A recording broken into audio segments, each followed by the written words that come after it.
Wagwan family, Wagwan. Hey, Black Beauty, Wagwan. So that song was it was chopped and screwed by my one of my bestie. His channel is Slow Mode. So that's his channel name, Slow Mode. Yeah, he has some really, really good songs on there. And he's basically like my music husband. Like I met homie and he just kind of like opened my eyes about a lot of good music. So yeah, go check out his channel. He also posts up some really good like Freemasonry information. Actually, he might be guest starring on my channel one of these days, and we'll be talking about some really good esoteric um, topics on my other channel though, because it's not too pro-black. But yeah. So what's up, guys? I know last 2 or 3 days, blood clot, drama for drama for drama. So wait, hold on a second. Wait. Hola, come on, yeah, this yeah. Wait. So I'm not gonna lie, man. It's coming to a point right now where there needs to be I know there's like already a compilation video of all these mushmouth Magglites, okay? Hopefully, okay, so I got some time before Taz start dragging these motherfuckers. I want my most annoying award, okay? I'm not playing with y'all, for real. But what's up? Hey Xander, how are you? Hey, Kevin Creed. I'm not sure where I know you. I don't know if you're from Twitter or from YouTube. I have different following. Oh, you're black from Taz's channel? I'm sorry? Honestly, because if you get blocked from Taz's channel, it was probably one of us. So you probably have said something in there to get your ass blocked. But I don't know, man. Hey, Ron, what's up? I saw your video that you just posted up about getting your guns. Let me go view that. I will go view that as soon as I'm I should have done that while I was waiting for this to come on. But nah, man, these mushmouth Magglites, that's what they are because they're not part of the manosphere, right? They're not part of the manosphere. They're like the little roaches in the manosphere's os. So that's what I've been calling them. They're the mushmouth Magglites, the triple M's. Like for real, man. It's Oh, so it wasn't Taz who probably blocked you? Well, it was probably us, because you know I'm probably like trigger finger number one, like real talk. But yeah, I'll definitely go view your video on those guns. I think that's definitely something I need to get into. So how are y'all this evening? I know yesterday. Listen, I don't pay attention to none of these paid holidays, but yeah. So yesterday was Christmas, right? Okay, cool. Let me just get that straight. Now, did y'all see this last development with Solo Titties on him boy from Please Let It Go? Man, let me tell you. Every time when I see look, I get harassed on my Twitter account saying that, you know, I'm over exaggerating with these type of dudes.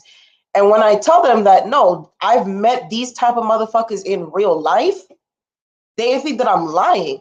These type of dudes, you see that Mr. Let Go basically talking about how he would manipulate single mothers? Y'all not understand like the crazy mind games that's being played here. And you know, to a certain degree, I understand because I'm like, okay, look, you have your mommy issues and we all have mommy issues or daddy issues to a certain degree, but damn, y'all need to motherfucking heal before you come up in this place. Oh, solo TV 84, solo titties. You not see that video of him shucking and jiving in that bright ass prison guard orange dashiki, no training bra with a fake ass wig on, talking about he don't date bitches with hair hats on. Get the fuck up out of here. I don't got time for that. I really don't. Every time when I hear that shit, look, I swear to God, I'm gonna go on a date with a dude, and the moment he mentions weave, I'm asking for check. Period. Like, bruh, listen, my mindset will always say the same, whether or not you see me with a hair hat on, whether or not you see me with a 22-inch on, or whether or not you see me with a big chop, because sometimes I'll go, y'all motherfuckers make me want to do a big chop. Like, for real. Like, that picture that you see, that's a wig, but my natural hair is that long. If I was to, like, do the little waves and shit. But I'm telling you, y'all motherfuckers make me want to do a big chop. Just shave that bitch off. Shave it, bust cut that hoe off. Like, y'all depressed the fuck out of me. For real. Oh my God. Hey, Jamina. Yes, girl. Solo titties yet to fall. Yes. Like, every single time when y'all saw that live stream. Y'all saw that live stream. Y'all can't tell me that, like, this is not a reality. And there are motherfuckers who follow these dudes, and I'm pretty sure, listen, I'm not saying that there ain't no black women in this space that's talking cash shit about black men. I'm not saying that there aren't, because I know people are gonna be like, oh, why are you acting like black women don't do it? Black women, they be talking. Yeah, I've seen some of these black women. For real, I be seeing some of how they be dragging y'all. But here's the thing. They automatically assume that if these channels are like, if a black woman is swirling with a white dude, that somehow they're talking cash shit about black men. They're not. A vast majority, especially the ones that hit like over 50K, which majority of them do have over 50K, they end up not even talking about black dudes. But the other, listen, I don't want to say none because people are going to assume that I'm feeding the gender war. Man, I do nothing such thing like that. I'm just minding my own business and I'm just seeing what I'm seeing. Okay? Look at these ghetto ass ratchets. Y'all need to go fix your Nissan Altima 1992 or your fucking Honda Civic. What is it that they usually buy? Honda Civics? Y'all, listen. I don't know what to do with these Magglites. Half of the time when these motherfuckers be talking, I'll be sneezing, coughing, and hacking like I have COVID. And it's these Magglites. They're just dusty. They're really just dusty. And listen, let me see if there's this one dude. I was watching this one commentary, and I need you, when I say mushmouth, Magglites, like, I think of, like, there are certain people in the space, right? I don't know if y'all know this dude, and I don't really want to necessarily say his name, but I'm gonna be messy as fuck because I guess that's part of the holiday season vibe, being messy. But there's this one dude named Triple Darkness. Lord have mercy. Lord God. Every time I hear this man's voice, it's like my pussy dry. It just dry up every time we want to talk. But then there's this other dude. He was what was he doing? He was basically harassing Sweet Mom for Life in favor of Tasha K. Now I don't follow none of these people, but I listen to the drama. So I don't necessarily have a side in the matter. But when I be listening to these motherfuckers, me like, Jesus Christ, these are the same man I tell us that we have what? And I did a video about it earlier this morning about this dominance and submission. These are the same motherfuckers talking about they want us to submit. I'll get out of here, blood clots. We had real life. His name is Real Life News. And fair use audio. We are psychoanalyzing a mushmouth Maglite in action. Okay? I'm telling, listen, hold on a second. Every time, like, I saw his video, and I think he was coming after Sweet Ma. And I was like, the audacity for you to come up looking like Saw, a disrespectful, yeah. You know what I'm saying? I'm like, yo, you disrespectful as fuck. Coming on this camera looking like Saw. Look, I ain't gonna lie, I'm looking busted right now. I got me some dookie braids in my hair because I'm about to do this fly ass twist out, okay? But okay, hold on. I want y'all to hear the mush mouthery in this nigga. Hold on. I don't want to like get my shit flagged, but I need y'all to hear the mush mouthery. Hold on. What's up, chef? Oh, you follow me on Twitter? Yeah, he's very, very slow. Something wrong. He's delayed. Like, yeah. Hold on. Let me see if I don't know how to. I don't want to share necessary. Hold on. Let me see if I can. I'm gonna fix it.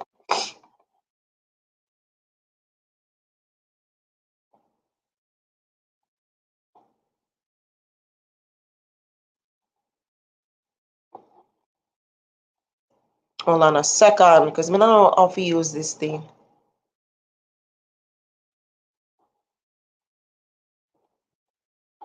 Okay, let me see something. All right, let me see. Let me show you something, because this man right here, man, he's gonna come up and want to. Okay, here we go. So there was some issue going on with Tasha K. I don't really want to get into it because I don't really care so much. I like to just watch what things unfold. So basically, they're just like talking about the narcissism that Tasha K has been displaying and all that kinds of stuff. And let me see. This is one of the videos that he was supposed to take down, but he didn't take down. And I need y'all to see how mushmouth this motherfucker is. Now, I hope this is the right video.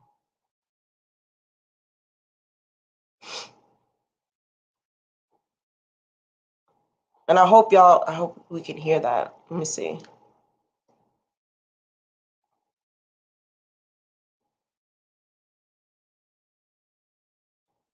Oh, my bad with my ghetto ass internet, y'all. Damn. Hey, I'm pretty damn gangster. What's up, Mother Earth? We're about to talk about some mushmouth Magglites today because I'm getting really tired. Every time I hear these dudes, I'm like, yo, get yourself a tissue, yo. Blow your nose. Drink some water.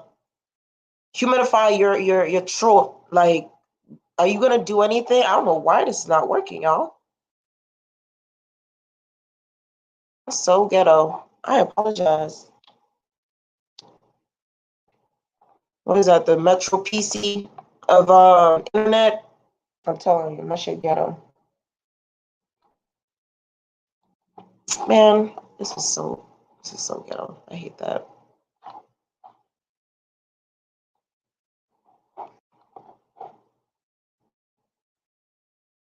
I'll just wait for that to load up. But no, for real though,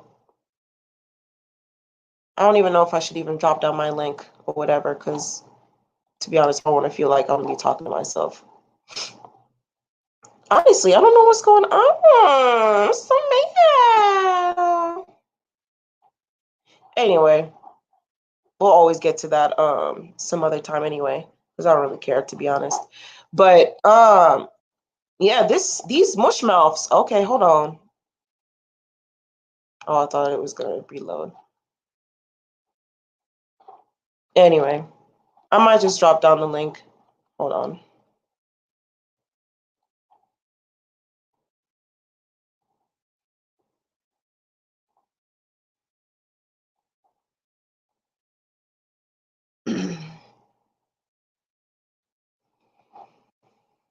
Yeah, it's just been like an uneventful week. Let me see something, because hold on. Is this okay? I need y'all to see this fuckery right now, bro. Real talk. I need y'all to view this. Okay, now it loaded up. Okay. Not telling me that this I'm here mushmouth. Please tell me that y'all not viewing a mushmouth right now, bro.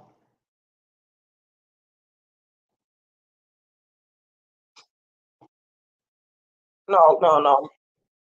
Let's get them graphics up, my nigga. I want y'all to see what's going on with this individual here. Okay?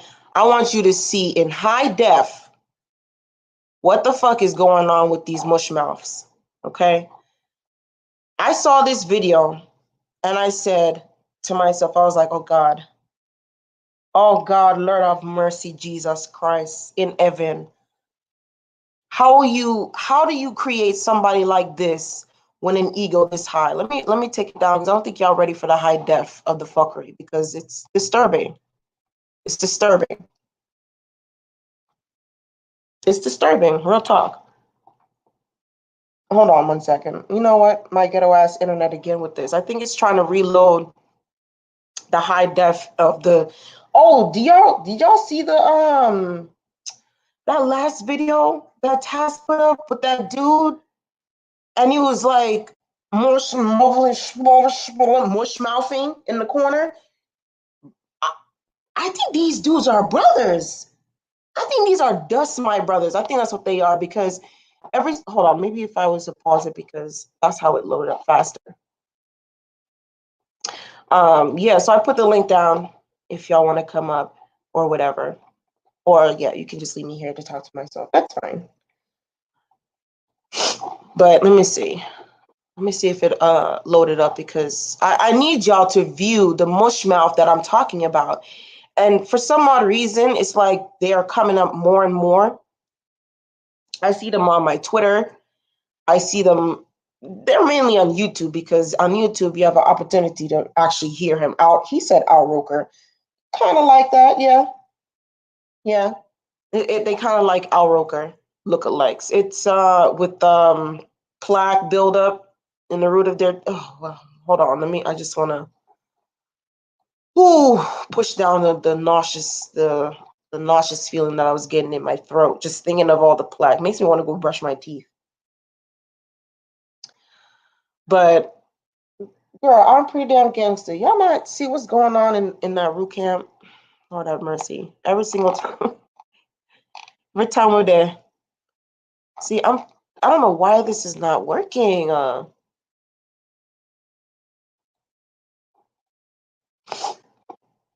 Anyway.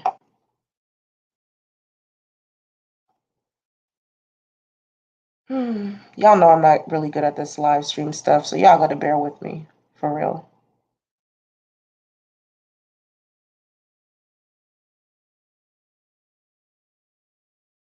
Let me see something. But yeah, Cynthia G and Taz was right, as always, unfortunately. But I don't know what needs to happen for them to get it through their heads. And it's pretty funny how they're basically being dragged through the YouTube streets and no one seems to be checking that. Sorry guys, I'm not in a particular mood right as of right now.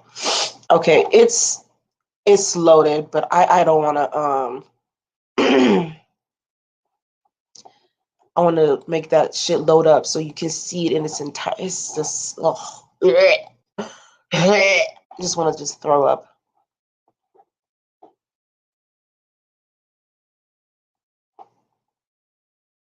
But yeah, I've been gaming throughout this whole time, so I've been creating my little Sims world, my Sims Black world, and I've just been developing. It's a lot harder than I anticipated because I kind of want to redo the whole thing.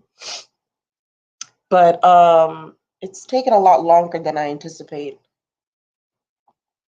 Hold on, let me see something. All right, we about to view this real quick because I want y'all to see the type of mush mouthery we're dealing with. I'm really serious about showing that to you. Real talk.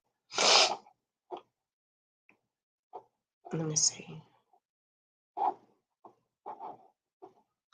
Sorry, y'all. I told her to smoke, so I'm. You know how you get absent-minded when you're on that indica. So just give me a second. Okay, let me see this. All right, let's do this one more motherfucking time in this beach. Jesus Christ. All right, y'all see that? Now, this is just a still picture. Y'all already know what it is. Okay. Uh, so this dude, he's basically siding with Tasha K. Let's just say that. I don't have any feelings about it. I know it's kind of their kind of realm. Just watching the drama unfold is very interesting. So this individual here, I need you to understand and view with me what I mean by mushmouth.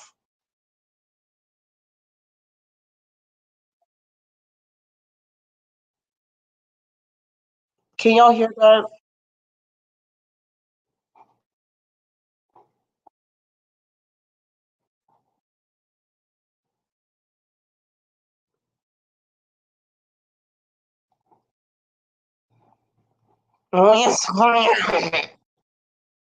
Y'all see this?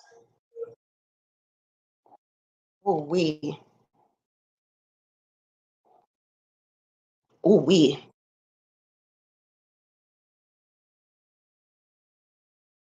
Do y'all not hear the gurgling? Do you not hear it? Hold on, maybe hold on.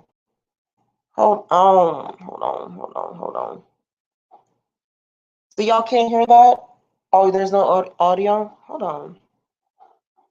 See, I don't know how that hold on. I don't know how that works. Give me one sec. Ooh, chow. The gurgling. The gurgling. Makes me want to go like blow my nose. Okay, I'm trying to see if I'm really surprised that didn't work. Hold on.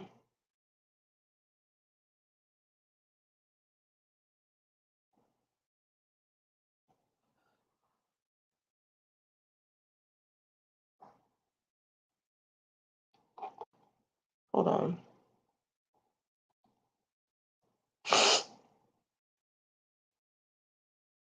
Hey, John, what's up? How are you?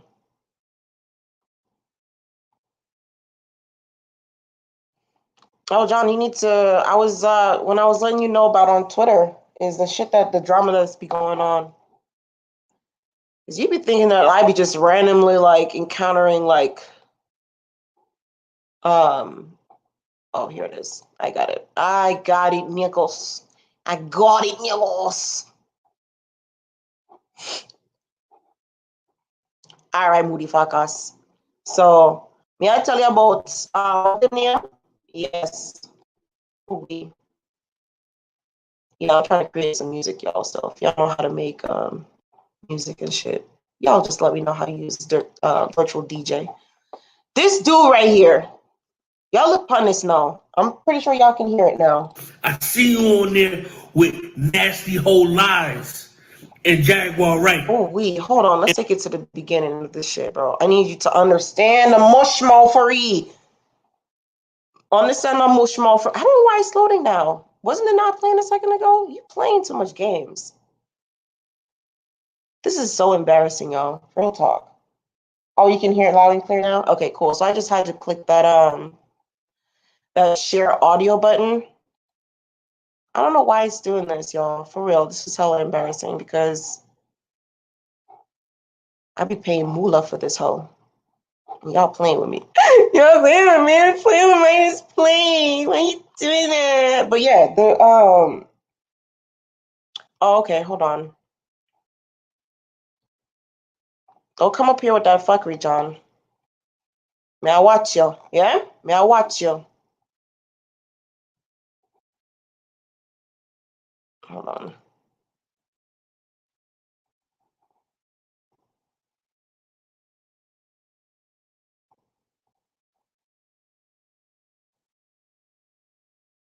Yeah, I put it back in there.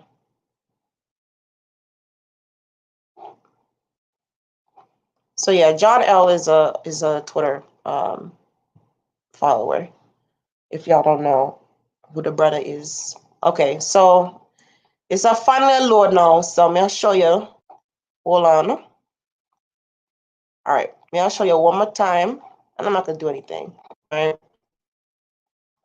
Mushmouth. I mushmouth this. Come. Look here. Today, I got a message for Look. Sweet Mom. Look. Sweet Mom, I'm disappointed in you, Sweet Mom. Oh. I see you on there with nasty whole lies and Jaguar Right. And I seen when Tasha K came on there, jumped out, and then came back when she left. The sucker stuff. That sucker move, man. You know that's a sucker move. I reached out to you Listen. on Instagram. Listen. To let you know that Nosy Whole Lies is nothing but a filthy, nasty bitch. She doesn't like you.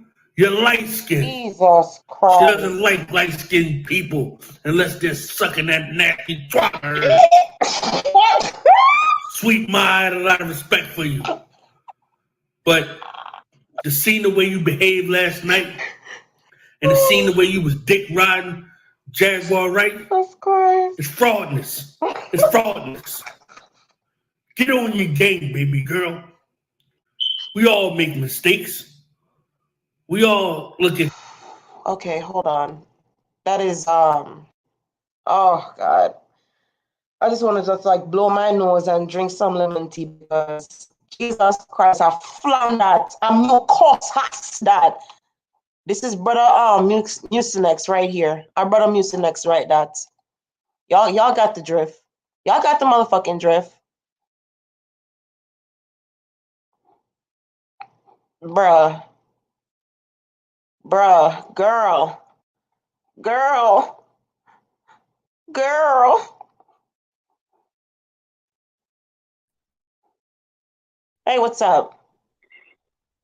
Can you hear me? Yeah. What's up? How are you, John? Hello. What's up? All right. Can you hear me?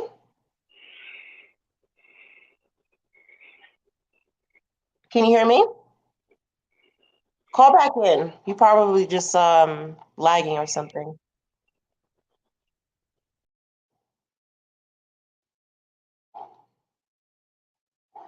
Oh yeah, he does sound like a Mucinex blob. Okay, Xander. But yeah, no, these are the kind of niggas that I be talking about, man. Like every single, and then we're forced to talk. And then listen, let me just segue back into the video that I was talking, the live that I spoke on this morning, right? Hold on.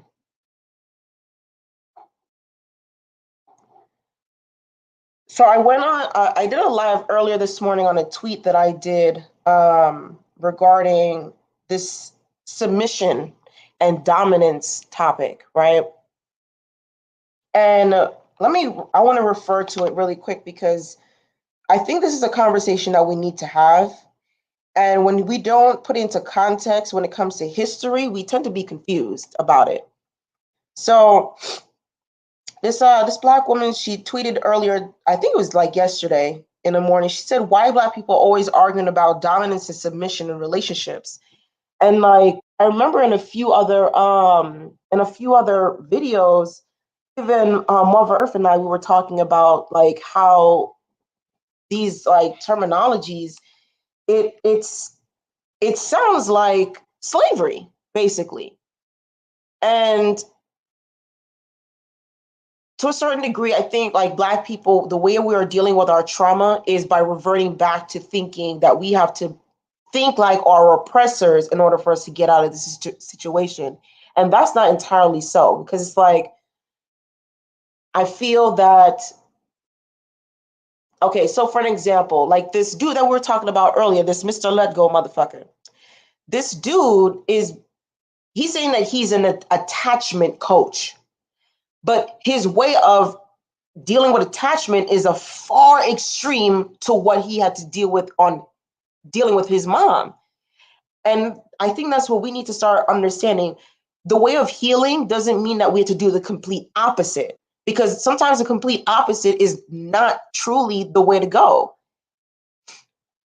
I used to not like Cynthia G, but ask myself why, because she don't be lying. I was working to believe in these dusty. Like, real talk, like, I remember when she just started talking about Black men, I was actually like, oh, come on, Sin, this is not really not you. But then I started listening, and I realized that she wasn't saying this out of hate, because she could easily said, fuck these niggas, niggas ain't shit type of thing. But she's showing you the pathology for Black women. She's just telling Black women, have your own discernment. And I know some women will take it to the extreme, and those, I can tell that those are the type of women who think that healing is the opposite of what you're doing. And it's not necessarily true. Sometimes there needs to be a certain type of balance. And that's when I was talking about this whole submission and dominance thing. When we talk about it, we only talk about it in the context of sexual depravity, because it's basically what it is. It's a part of BDSM. Let's not act like, oh well, it's just a part of life and it's the feminine and masculine dynamic. No, it's a feminine and masculine dynamic of a bunch of primitive Eurocentric people who they have to steal, mind you, they have to steal your knowledge in order for them to even establish themselves, but they corrupted it with their own Eurocentric ideologies. And then you somehow think that by finding some type of resemblance to it, that is somehow gonna help you. And I think this is why we're having these issues, because we're thinking that my concept of what femininity and masculinity has nothing to do with the European value system. Their principles is so corrupt that you can't possibly apply it to a oppressed and depressed group of people. It doesn't make any sense. So finding yourself outside of these Eurocentric ideologies, it's hard to do because that is all we have ever known. But the information is out there. And when you look at even the dynamics, if you even read on like anthropology, cultural anthropology, and you see the dynamics between, let's just say the Assam Bushmen, right? I don't want to mispronounce it, but Kong is a apostrophe Kung. And these people, their interactions with each other, the way they interact in terms of this femininity and masculine principles is conducive to their growth and their progression as a people. It has nothing to do with slavery. Much of their ideology hasn't been tainted by Europeans. Okay. Wow. And he has a simp face. That's funny. Anyway, but yeah, so like when we have to look at these tribes, and I know Black people are like, oh, I'm not African. Okay, but even when you look at the dynamics of the Olmecs, since we love to talk about how the Olmecs were Black, or even the Seminoles, because there are different artifacts and there are different narratives that are out there that talk about how they interacted with each other as a tribe. And they didn't interact with each other as a means to get over on someone else using emotional manipulation like this Mr. Lego motherfucker was doing. He didn't do any of, like, our people, I'm not saying that we were perfect, but the way we interacted with each other, it's so different from how the Europeans do it, but yet and still we want to be white people. So to an essence, like, Sin is right when she says that white men do be wanting to, Black men be acting like white men because of that concept. And to a certain degree, a lot of Black women are also feeding into the white woman's version of femininity. And it has nothing to, it's like, oh, just putting a little blackface on it. And I think, and that's also another issue. So it's like, I also don't like being called a Black feminist because I don't believe in feminism just because I'm in blackface. It's hard for someone like myself to come into a space where the narrative of what a masculine man is and what a feminine woman is based on your status of a capitalistic country where you have no room to be yourself as a Black person. You know what I'm saying? And it's harder, it gets harder and harder for individuals like me to find a place in any particular space, because I want to, and I'm currently unlearning a lot of these Eurocentric ideologies that keep me as a black woman, because I can control I can't control a black man, but I can control myself. And if I choose to not want to subscribe to those beliefs, it's shunned, because my version of femininity has nothing to deal with wanting to get over on the masculine principle of my counterpart. More so, it's about, cooperation and being able to balance out what, like, because there is aspects of the masculine principle that needs to be balanced out by the feminine, just like there needs to be some balance from the masculine to balance out the feminine, hence the whole concept of yin and yang. We have little essence of the other principle within us, because it brings a balance. So when a lot of the black men in our space, and if you are not one of those black men, then I'm not talking about you, but there are a lot of black men in this space who think that a woman is feminine if she allows abuse. That's basically in a nutshell. Everything in a nutshell is, if she doesn't accept abuse, she needs to accept abuse with a soft voice, with a smile on her face. And if she doesn't, she's considered masculine. So what they're saying is, a woman having her own voice, a woman defending herself and having a certain standard for herself, because there's no way that I'm gonna allow a fucking dude to talk cash shit to me and then say to me, I am a masculine woman for saying, hey, no, I don't appreciate you, da da da da da da. You just having a boundary set for yourself is considered masculine. So what is their version of femininity? So when you break down what their version of what femininity is, and then our place as a submissive, all I can think of is BDSM. Because they're in BDSM, the control is usually in a sexual format. That format, when we talk about BDSM, it's a sexual format right there specifically. So I understand that sometimes BDSM is not always like there's no sexual penetration or any of that, but the whole concept is sexual. And so when they're telling us, hey, we want you to be feminine, aka completely do not protect yourself at all. Don't even attempt to protect yourself.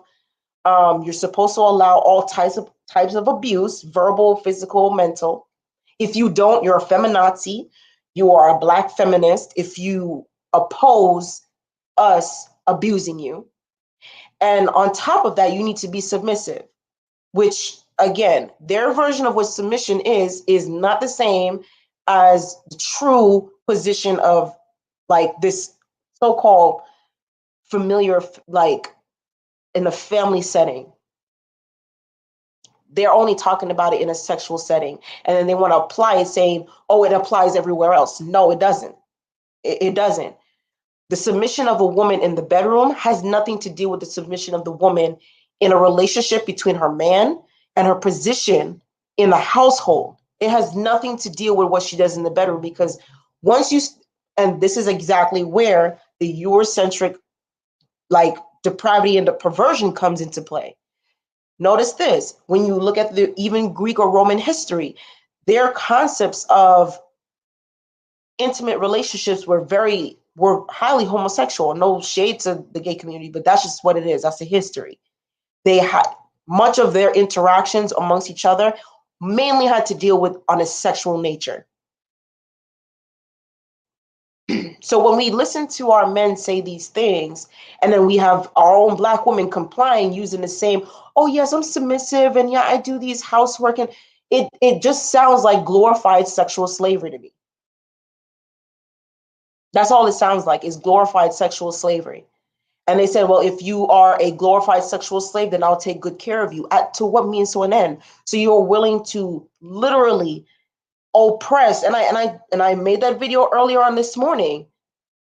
You are willing to, you talk cash shit. We talk cash shit online about slavery and master and slave and all types of shit. But then again, we push these ideologies that is steeped in sexual depravity from the same fucking people that we talk all this shit about.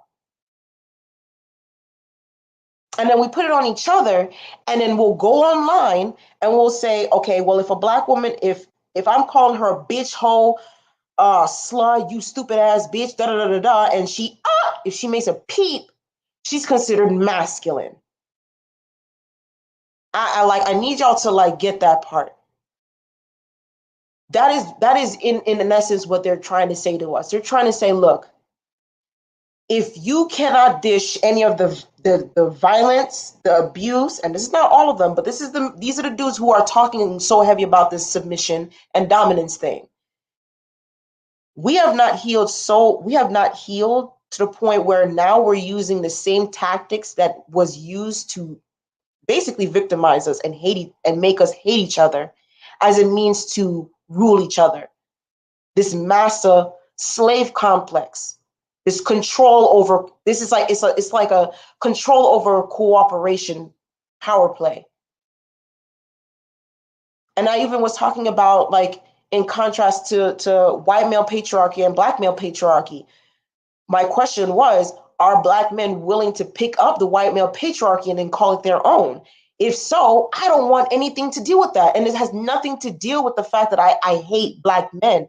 I don't like the white male's version of patriarchy. That's it. I don't have an issue. I think that, yes, the man's place should be in the head of the household, should be the leaders of the community. And yes, the woman should fall back but this is only if the man is of sound mind. But a lot of these dudes who keep talking about this dominance and submission thing, they make it sound like it is a sexual power play. This is why when we talk about, as black women, we say we are not protected. That is what we mean. What we mean is every single time when we feel like we are in danger, there's the only way that we feel like we're protected is if a guy wants to fuck us, then we are deemed worthy for the protection. I don't listen. For an instance, if someone's brother was being hurt or whatever, I wouldn't extend my verbal attention or whatever, because I know my protection can only be limited. I can't reach out to that man, and I'm not going to say, well, he ain't fine, so I'm not going to protect him. That's basically what the conversation is about. And it's like, I'm not all over the place. Trust me, I'm not all over the place. When you're in these different social media spaces, you see what I'm seeing. I'm not saying, let me backtrack, because this is just stemming off of the live stream that I've done this morning. The reason why you're thinking you're being confused, is because when I talk about dominance and submission, when the men in our community explain what it is, it doesn't sound as if black women have any choice in that relationship. They don't give you room to, they say they want a woman with discernment. They want a woman who, she's not stupid, right? Or no, I think sometimes, no, a lot of these dudes, to be honest, they do want a stupid woman. They want a stupid, fine woman who will take whatever abuse they would like to give. And if you don't accept it, you're considered masculine, and that's just how they'll shame you. That's basically it. Like, I mean, I don't know how I'll be contradicting myself. I'm all over the place because a lot of you niggas are all over the place. Like, 1 minute you talk about what is considered masculine. I can't tell you what is masculine because I'm not masculine, but I was raised by very powerful and respectable masculine men. So when I'm seeing like I don't really hear my dad talking about demanding for a woman to submit to him. There'll be no need. to have that conversation. Like, for real. Like, Mark, give me an example. How am I contradicting myself? I mean, this is a reality. Black women and Black men, we are taking our principles of masculinity and femininity from a bunch of sexually depraved group of people who we complain about every single day. Then what we do is we feed each other these master slave complexes that is not, it is not beneficial to our power. It's not conducive to our socialization at all. That's why we seem to be regressing, because we're like, well, and then we're like, well, the European women, they were, listen, when you do the history and you read on how the Europeans, whether or not they're the Visigoths, any of these old tribes, the Greeks, the Romans, and you see how they interact with their women, look how their society runs and look how our society runs today. There's obviously a lot of, and we keep talking about the effeminization of the Black man. What were they doing in Europe? What were they doing? They were pegging little boys. That's why we're having these conversations in these fucking YouTube streets. We have motherfuckers on here talking about they're 50, get them while they're young. Dudes almost in their 50s saying, I'm about to have a 19-year-old Latina girl in my house and I'm gonna squeeze and grope that ass. This is a highly European concept, to over-sexualize young bodies such as that. That's not something that is considered of our original nature when we talk about masculinity and femininity. We don't do that research. We don't do that research because we want to detach from the concept of being balanced so much. We just want to have this power play. We have motherfuckers who want to be fuck boys. Then we have these Black women who want to be gold diggers or whatever you want to fucking call them. There's no, we don't want to heal. That's just a reality. I don't think Black people want to heal. It is profitable, of course, in this space to talk cash shit about Black men. It is profitable to talk shit about Black women. It's evident. But let's just say if we were to have this conversation like, hey, this is a historical thing. We just need to start unlearning some of these very hateful ideologies, learn to work on it within, because revolution begins in the mind and within it starts within you. You can't expect someone else to do the work if you yourself haven't done the shadow work. But we don't want to do that because it's going to require us to really like deny a lot of the things that we grew up with, such as religion. Like for me to even understand the concept of this femininity and masculinity concept, I had to get rid of the ideology that, okay, well, look, this whole Christian shit, you know, a lot of that is crippling us. It's crippling us. It's a dysfunction that has been fed to us through our very own spirituality. And then when we try to rationalize it, then we're sitting here, we look confused. And then we get mad. And then and I'm not saying I'm perfect, but when like women such as myself and other women who have been raised by decent father figures, decent masculine figures, and we talk to these dudes about it, they think that if this is what these dudes think. They think that if a Black woman has a strong masculine presence in her home, that somehow that's going to make her extra feminine. And that's not always the case. If anything, it was my mother who taught me to be submissive, extremely passive, just don't say anything. And I'm pretty sure if I was to take my mom's advice, yeah, I would have been married, but I would have been married to probably a fuckboy who would have been cheating on me, doing all kinds of vile shit to me, abusing me. But I took my father's advice. My father was the one that said, put yourself first, get your mental shit together, get your finances together, like check out the world, do all of this kind of stuff before you even settle down and find a man and have kids, because you want to be able to, and he didn't really say it in like vibrate higher, but he said, get your shit to where you're like, okay, I can start a family. If shit was to happen tomorrow, I have the money, I have the education for me to lean back on, It was my father who taught me that, to be self-reliant for myself first before I depend on any other man. But then when I do find that man that he is worthy of, me being his wife, and that I'll act accordingly. It was never, oh, as soon as you find a good man, just don't work, don't do shit, just submit to him. No, my dad said, always have your own mind. But if y'all are on the same program, if y'all have the same passion, there will be no need for him to oppress you. There'll be no need for you to manipulate him. It will just be y'all are working in your promise. And my dad's religious, so he did it in a biblical format. You see what I'm saying? And when I look at, and I'm so honored to have been raised by my father, although he has his issues.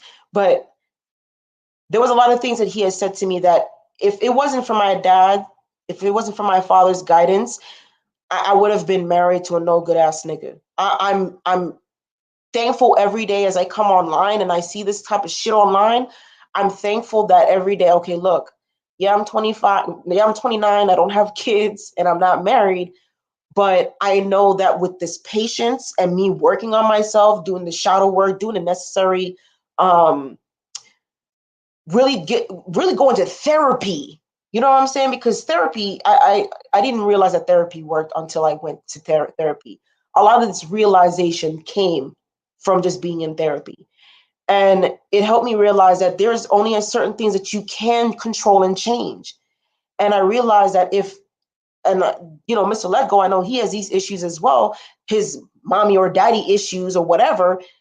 That is something that you have to work out within yourself. You cannot change your mother, you can't change your father, but you sure can change yourself and your mindset of how you think about them.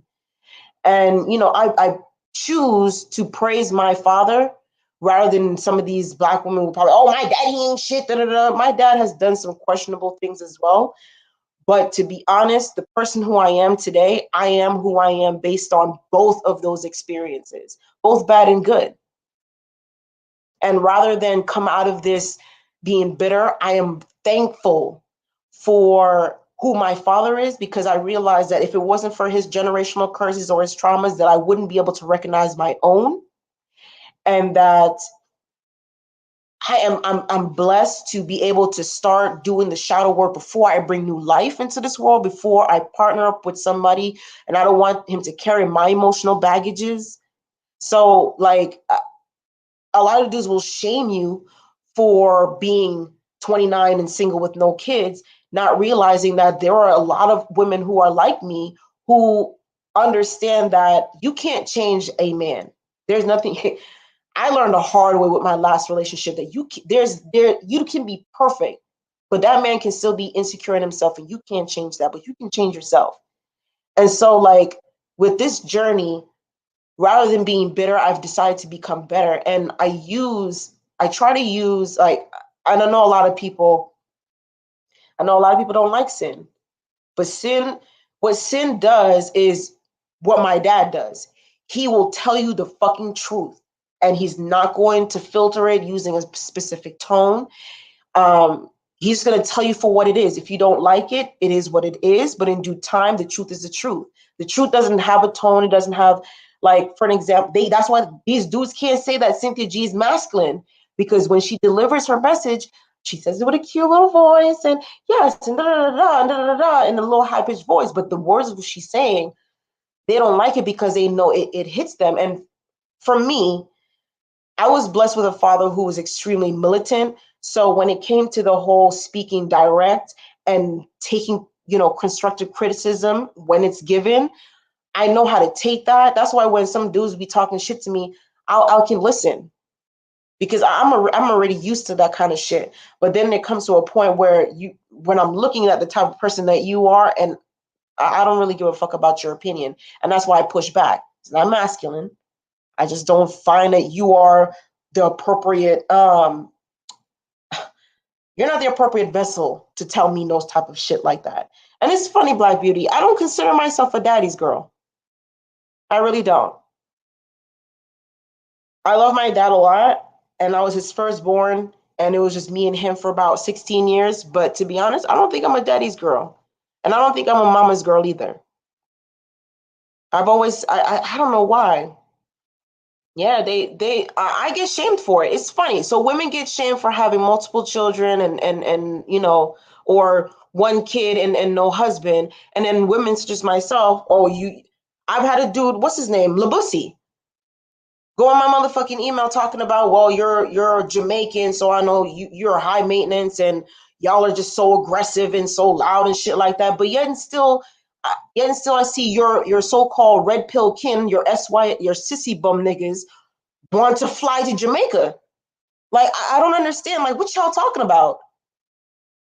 Y'all talk cash shit and it's weird. And it's funny, like, yeah, you can't win with insecure men, but I don't want to win with them niggas.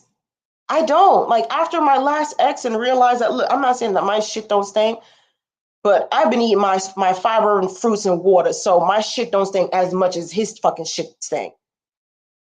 Like, honestly, like every single time when it's I love my black people, right? And I want the best for us. So I understand that my approach may be a little bit different because I realize that some people just need to there needs to be some type of context to when we talk about these things. There's too many black women who are thinking certain things and they're only telling you the last couple sentences after. You know how you women, you know how we think. Well, we'll say some shit like we'll have like a 3-hour conversation in our head and then we'll say the last couple sentences to the guy and the guy is looking confused. There needs to be context. There needs to be context. Like I even want to do a story time of how I fell in love with an incel fuckboy. Y'all motherfuckers don't think that shit is real. There's these dudes out here, just like this whole Mr. Let Go motherfucker, who will emotionally manipulate you, and because they know that they're not ugly. I'm not saying that homeboy ugly because he's not, but he not fine either. But he can probably get somebody decent. They think that they can manipulate you, and I'm seeing way too much women go through that. I'm not saying that black women don't do this to men either, but we're just playing the fucking game just to stay alive. Ladies, tell me that y'all just playing this game just to stay alive, just to stay ahead in the game so you won't lose your fucking minds. Like, honestly, like, I'm like, I consider myself to be a very naive woman. I didn't start really dating until I was 25. So when I see half of these dudes, like they'll be playing these games, and I'm just being myself. I'm not. There's no need for me to be extra. I was always taught to just be yourself, be yourself, be yourself. I think that this is why I don't really have long-term relationships because a lot of these dudes they like to fake it. They'll fake it so much so that when they realize that this is just who you are, your true self, they can't keep up. They can't keep up with that real shit. Like I'm sorry. Like I know. Listen, but like C Boogie talking about hoes be winning. Listen, I can't do it. I know some women. I know some women. They. I know some women want to just. And it's funny. I was just about to respond to this real quick. I don't really want to date other races of men. I've been around. I've been around a lot of Asian men, and I've been around a lot of white men in my life and Hispanic men. And I can tell you with the way that my mindset is set up, I won't feel comfortable dating them. It have nothing to do with them being ugly or any of that shit, because I don't really care about that kind of stuff. It's just the mentality that matters to me. The way I vet, the way I talk to different races of men, I don't talk to them the same way I do black men. I be vetting the fuck out of them. I interrogate the shit out of these dudes, but they don't even notice it. I don't be like grilling them like da, da, da, da, da, da, da. I don't be grilling them. What I'll do is I mainly just scope out what type of mentality they have, and I'll say about 95% of the time these white men they nah just nah fam, like real talk. Why aren't black men talking about violence in the community? They want to talk about making this sound like she's to blame. Listen, you know why? Because it's fine women like Megan Thee Stallion and the fight for her that causes them to be violent. They don't see it. That bloodthirsty lust will have I've seen it. I've seen it. They get hella violent because of that shit. Again, that's somehow our fault because we are the ones that they're fighting for. I'm not saying we as in myself. Listen, when these mushmouth Magglites come after me and say, you fat, you ugly, you this, I'm honored. Thank you, Maggallite, for telling me I am ugly and you are not checking for me. Thank you for sparing my ovaries and my pH balance because there's no way I want you anywhere near me anyway, Maggallite. So at the end of the day, like half of the time but here's a deal. A lot of these dudes who are regurgitating a lot of these red pill hateful rhetorics is actually dudes who are not too bad looking, who do have something going for them. But then again, it's the mentality aspect. These dudes don't think that mentality matters.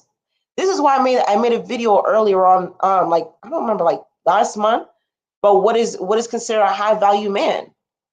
Like, to me, I guess because I'm so used to seeing my father, I view my father as a high value man, right?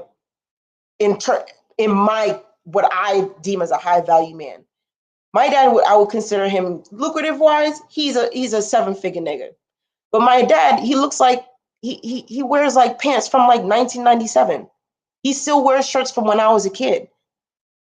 My dad he's not flashy. He still wears the same watch from like 15 years ago. There's no need for him to feel like he needs to validate himself based on white people's standards.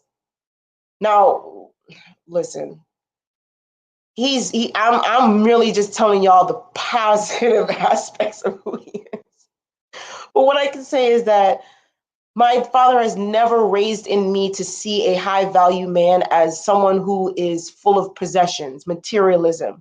My dad has never made that a focal point of who he is. That's why when I look at a guy, I can look at a guy and I can personally say to myself that I think most black men are good looking to me. Because we are, first of all, black people, we have the best variation. That's for one. So we have good looking light skinned dudes, we have good looking dark skinned dudes, we have good looking red bone niggas, whatever these terminologies that we want to fucking come up with, because I don't give a damn. As long as you're melanated, I don't give a damn. If you're good looking, you're good looking. But it's the mindset that matters to me.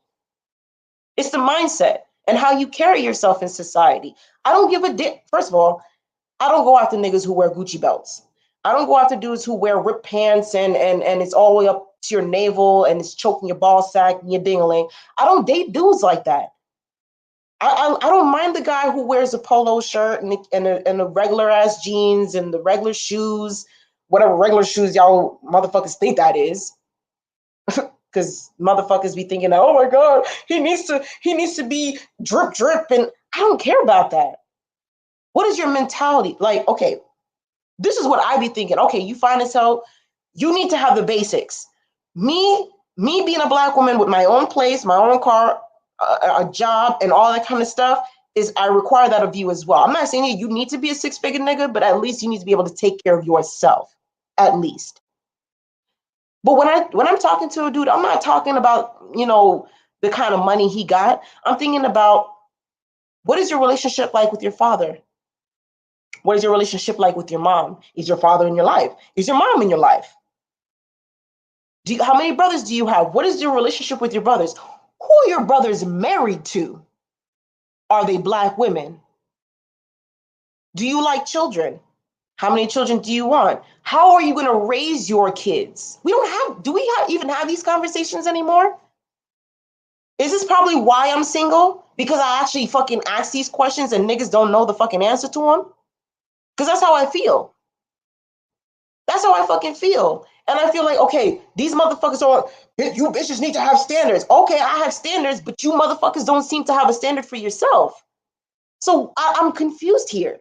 So who is actually the fucking issue here? I'm not saying that all black men are like this, but a vast majority of black men are confused. Because if I was to ask any black men, hey, how would you raise your children? They don't know what the fuck I'm talking about. But if any man was to ask me how I'm going to raise my kids, I can tell you in how many different avenues I would do it. In terms of discipline, in terms of education, in terms of the nurturing and nurturing of my children, I can tell you these things. Mind you, I don't have kids because my mind is about progressing my family unit. And when we don't have these conversations, when we don't even think about these things, this is why we have a lot of moms out here who have kids who don't know how to raise kids. Because they think that learning to be a parent starts when you're pregnant. And to be honest, I think that's where we're falling short as a fucking people. We are making choices and then learning after the fact rather than learning before. Like when we talk about, for an example, I was even thinking about yesterday about this when we were watching, there was a live, and we were talking about there is a fine line between considering an adult and a child. And when these men are talking about what we are, when women, right?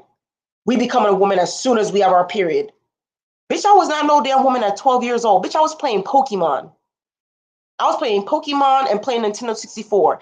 Just because my uterus was ready to have a child does not mean that I was ready to have a child. So where is the fine line between being a child and being an adult? Because I honestly don't feel like I was an adult until I hit like 23, 24.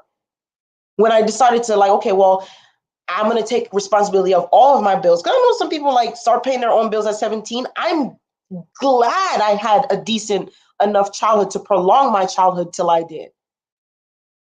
And to be honest, shit, I wish I'd stayed with my parents a lot longer. But then again, the shadow work had to come with me isolating myself from them.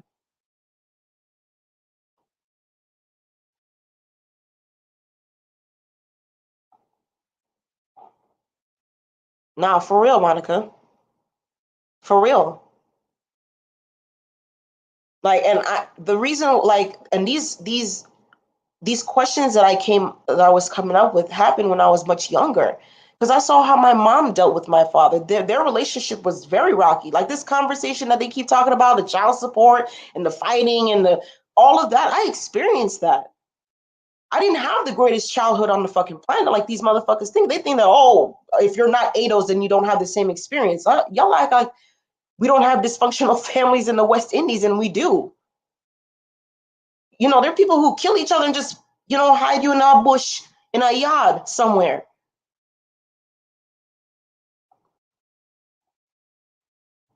It's exhausting. It's exhausting and I know there are women like me who think about these things. I think about what being a mom would be like. I have my little sisters. I made sure that, okay, well, they're not my kids, but if they were my kids, what kind of mom would I be? What would I teach them? Like if they're light skinned, would I even like the whole colorism concept?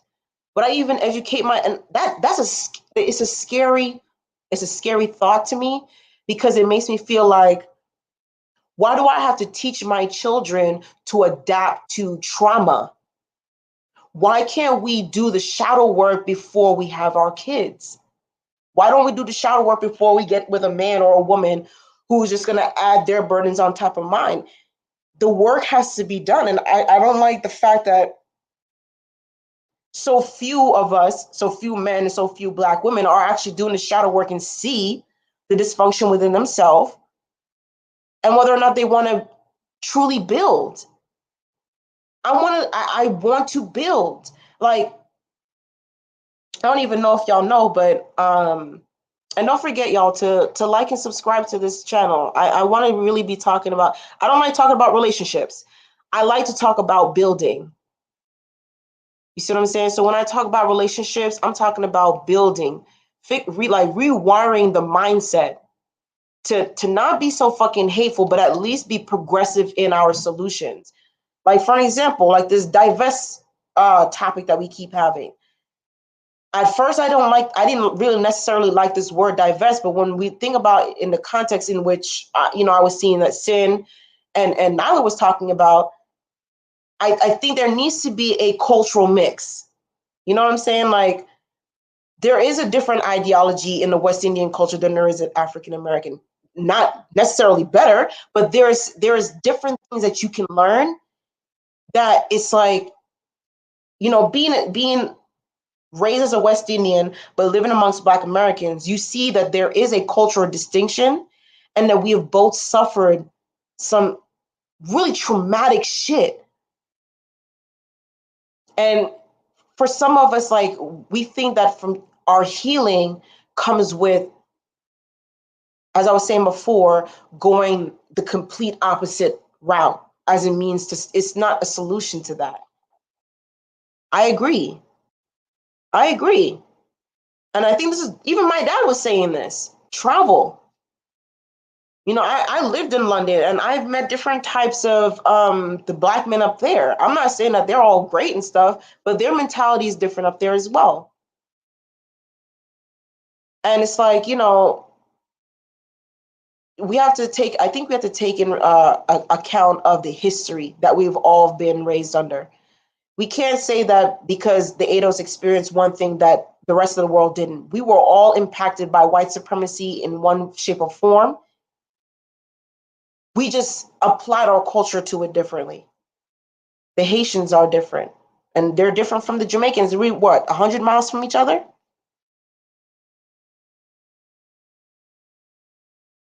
Like, when I see these conversations between Black men and Black women, it is becoming evident more and more that we don't want to do the shadow work because it is going to require us to come together. That's the reality. Because when the shadow work is done, you're going to realize that, yes, your counterpart is going to be a Black man. It doesn't matter the ethnicity or the culture, but it's going to end up being another melanated individual. And that scares a lot of people. That shadow work is going to bring you right back to who you thought was your enemy. Because these Black men say, oh, the Black woman is the enemy. I don't feel like the enemy. I personally don't feel like the enemy. I know women who feel the same as I do, who want to do better for themselves, who want to create a legacy for their kids. And what I mean by legacy, I'm not talking about just money. I'm talking about mindset. Think of, like, when I look at how the mindset of what my parents were trying to raise me under, that shit was under submission, subjugation. All that shit was passive aggressive. There was no incentive to do better. Oh, do better through Christ who strengthens you. And that's probably it. But it was never with an understanding of, look, do better because, look, we've been going through hundreds of years of these traumatic experiences dealing with the slave masters and buck breaking in Jamaica and the homosexual, like the violence against homosexual people and stuff like that. So there's a history behind that. And I have to take accountability for that history. And rather than sit here and be complacent, I have to do the work for myself. Someone has to do the work. Like, it's getting tiresome how we just sit here and we're just complacent in our circumstance and think that by hating on each other, that somehow that's going to fix it. That shadow work, that true shadow work, is going to bring you back to a Black man. It's going to bring you back to a Black woman, whether you like it or not. That's why a lot of Black people are just like, nah, I don't want to do the work. Fuck these niggas. Fuck these hoes. There is no incentive to be better.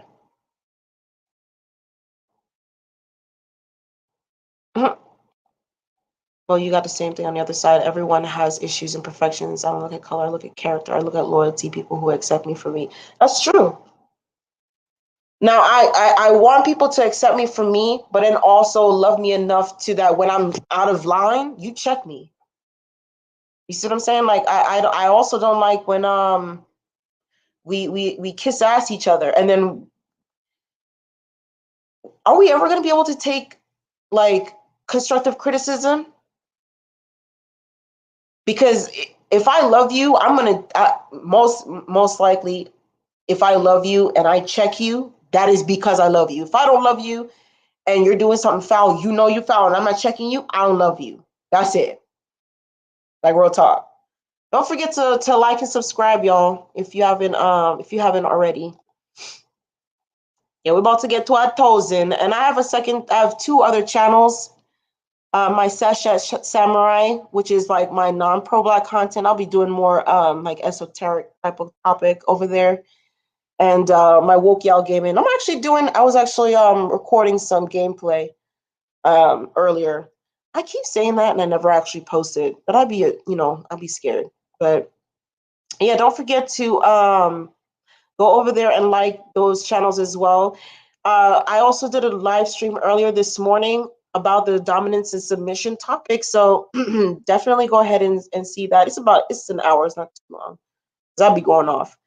But yeah, go ahead and subscribe to those two other channels. No, no, no, no. So the red pill motherfuckers that I be telling you about, one of them just came into my back chat. And to be honest, Labussy, I'm not letting you up on my panel until you catch at me. I'm sorry, but there's gonna be a fuckboy fee. I'm sorry. Period. Hold on, because y'all motherfuckers think that this is a motherfucking joke. I don't be playing with you niggas. You red pill ass motherfuckers. I'm not playing over here. I will be a tyrant on my motherfucking page, bro. Real talk. So hold on. Let me help you, Labussy, because you think I'm fucking playing. No, no, no, no. You went over there on Clyde Diva's channel talking cash shit about Harriet Tubman. I have beef with you, nigga. Real talk. Yeah, he's trying to get on, sweet lady. Oh, I see Boogie's on too. His little handsome ass self. Ooh, ooh, ooh, ooh. Let me shut the fuck up. Good men turning into savages. Ooh, chow. I might catch up on that later. You know what I'm saying? But no, Labussy's trying to. Yeah, I know he ain't got no money. That's why he's gonna be in the back chat. He gonna be in the back. Hold on, cause this motherfucker thing I'm playing. Hold on, let me help you, Labussy.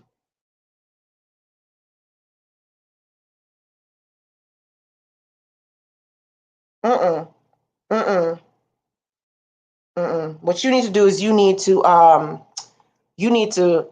cash at me. Mm-mm. So, La Booty Hole, you can be over there, La Bomba Clat, La Batiman. You can stay back there, so because me not put you up. So you can stay back over there. I know you're gonna be crying and shit like that. And I blocked you. I blocked you on Instagram. I blocked you as well. I don't listen. I ain't like Clyde who's gonna be like, oh yeah. No, I don't give a fuck about you, nigga. Real talk. Cash at me and we may have a conversation. Yes, ma'am. Yes, ma'am. Yeah, he's very level-headed. And he's not a kiss ass. Like his content is mainly for men. But like I feel comfortable listening to his content. He has some really good meaningful content. And then he's talking about self-improvement. Oh man. That's definitely something that and I recommend I actually put my I wanted to put my brother on Chris Filoni. I think he might be in there as well, but he's a young brother. I think he's like 20 something years old. Very balanced kid, man. I have never really seen a kid be as balanced as this kid. And yeah, C Boogie talks about that self improvement type of stuff, and niggas really fucking came after this dude because of that. That's what got me tight, because I was just like, wait, this dude is literally holding you motherfuckers accountable. He's saying to y'all got to stop acting like fucking animals because you're looking crazy right now, especially online. You're looking like some incel killers online. And they came after this dude. Like all of like most of earlier this year, they were coming after this dude like left and right. And I'm like, bro, what is your issue?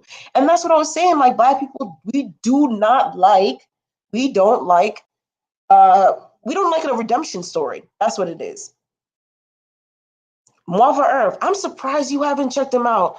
Girl, the thing is though, like most of his really good lives, he'll take them down and put them on Patreon. Listen, Labussy, I'm gonna have to kick your ass out because you're doing the absolute most. Yeah, no, you need to go. Yeah, Boogie takes takes a look in the mirror and doesn't blame women for his problems. Yeah, and there are some lives where he does hold women accountable, but it's not like it's reasonable. It's like, okay, well, yeah, like even the women, like such as myself in the chat, we're like, yeah, we've seen that as well.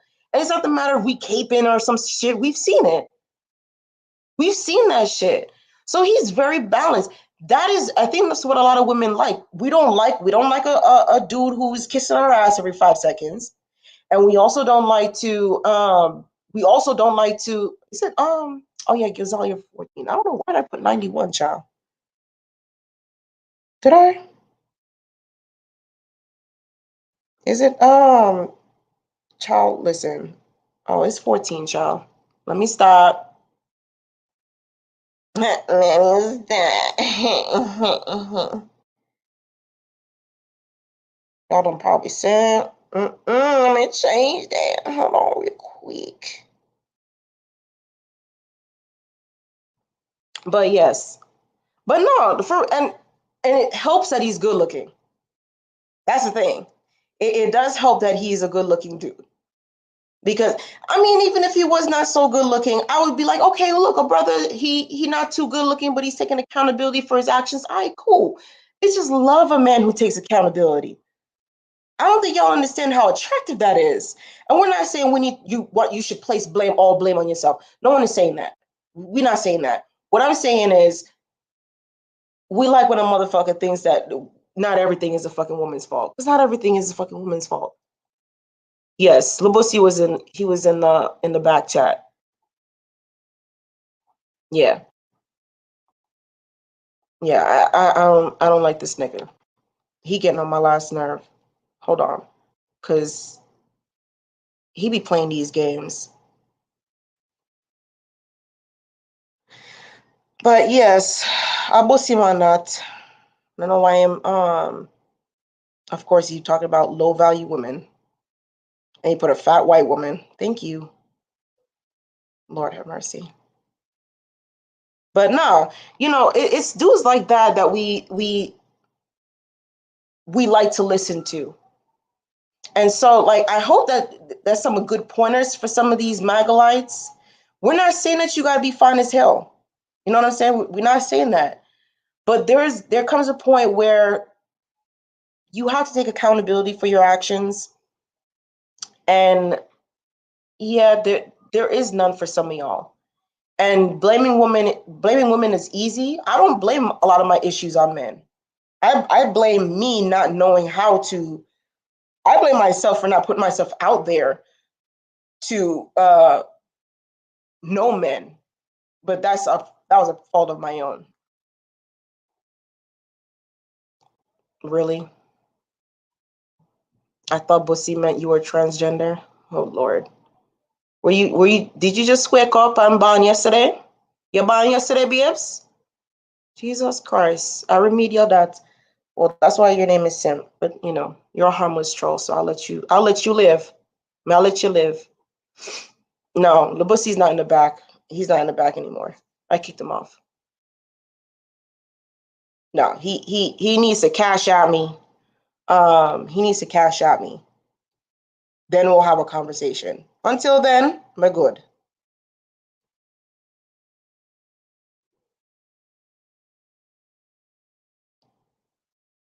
Oh, these people. Anyway, there's no so a Magglite is like a scrub, right? A Magglite. So these manosphere dudes, right? There's a list of men who are part of the manosphere. Then there are other men who do associate themselves with the manosphere, but they are not the Magglites. The Magglites are the dust roaches in the manosphere's hosts. These are motherfuckers who are the incel manosphere wannabes. These are the motherfuckers who lick the dust off of window cracks. They're the ones that ate glue and glitter and crayons. Those are the ones who I'm talking about. The ones who have plaque that they haven't washed from their mouth in like 2 or 3 weeks. And then they'll blame it on COVID and Corona because they don't go to work. Those are whom I talk about. Those are Magglites. Okay. These are the roaches that carry the asbestos or whatever you call those things. They're the ones that if you touch them, that you get rash all over. Okay. They're the ones that climb up your walls and just sprinkle, roach dust all over. And, that's why we be sneezing. Basically, the bad hygiene motherfuckers. Okay. The ones who, they're the ones that let the water run down their ass crack because they think it's gay to wash their ass. So, they got the chunks and the flakes of paper towel and fecal matter all over their anus, and they think it's gay to wash their ass. These are the motherfuckers who they praise the Beckys, the ones who don't wash their legs. Those people, those are the Magglites. Those are the Magglites. That's what me I talk about.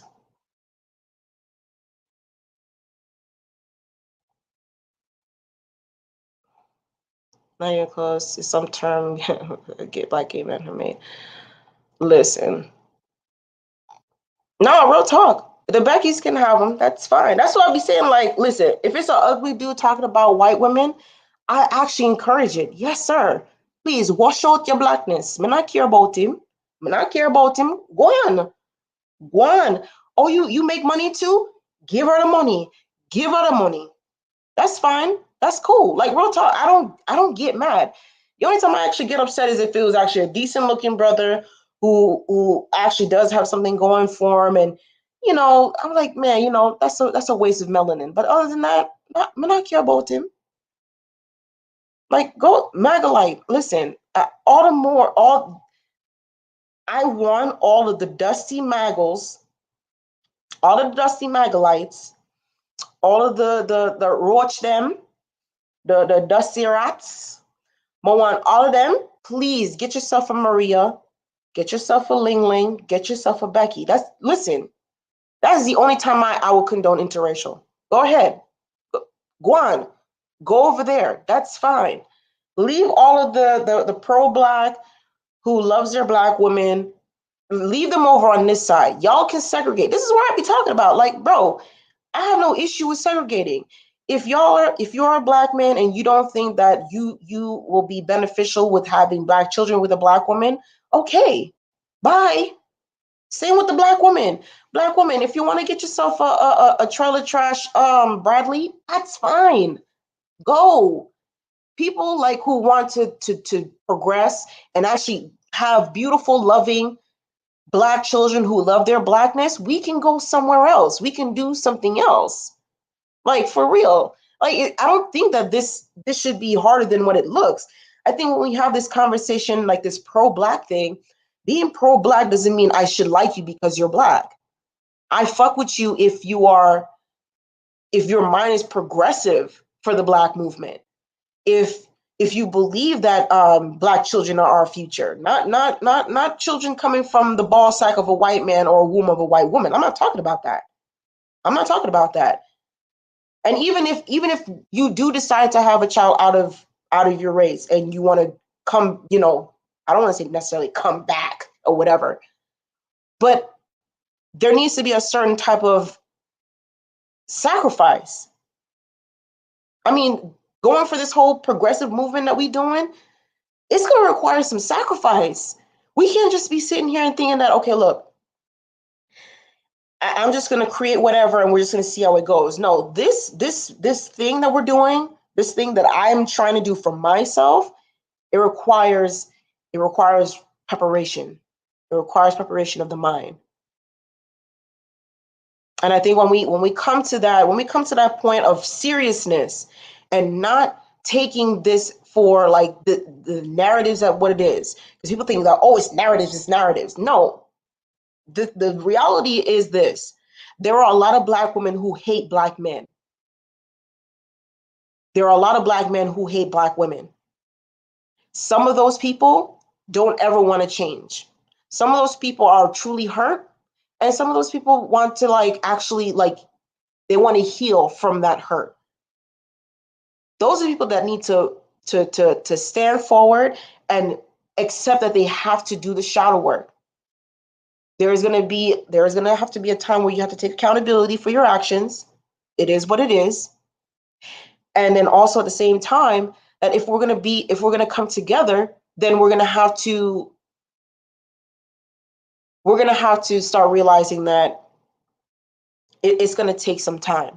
The healing, it doesn't happen overnight. I've been healing for 20 years and I'm still fucking healing. So I'm not going to rush the process and just for me to have a kid and a man because that's what society wants me to have. No, I want to make sure that when I'm with the man, that I'm in a sound mind.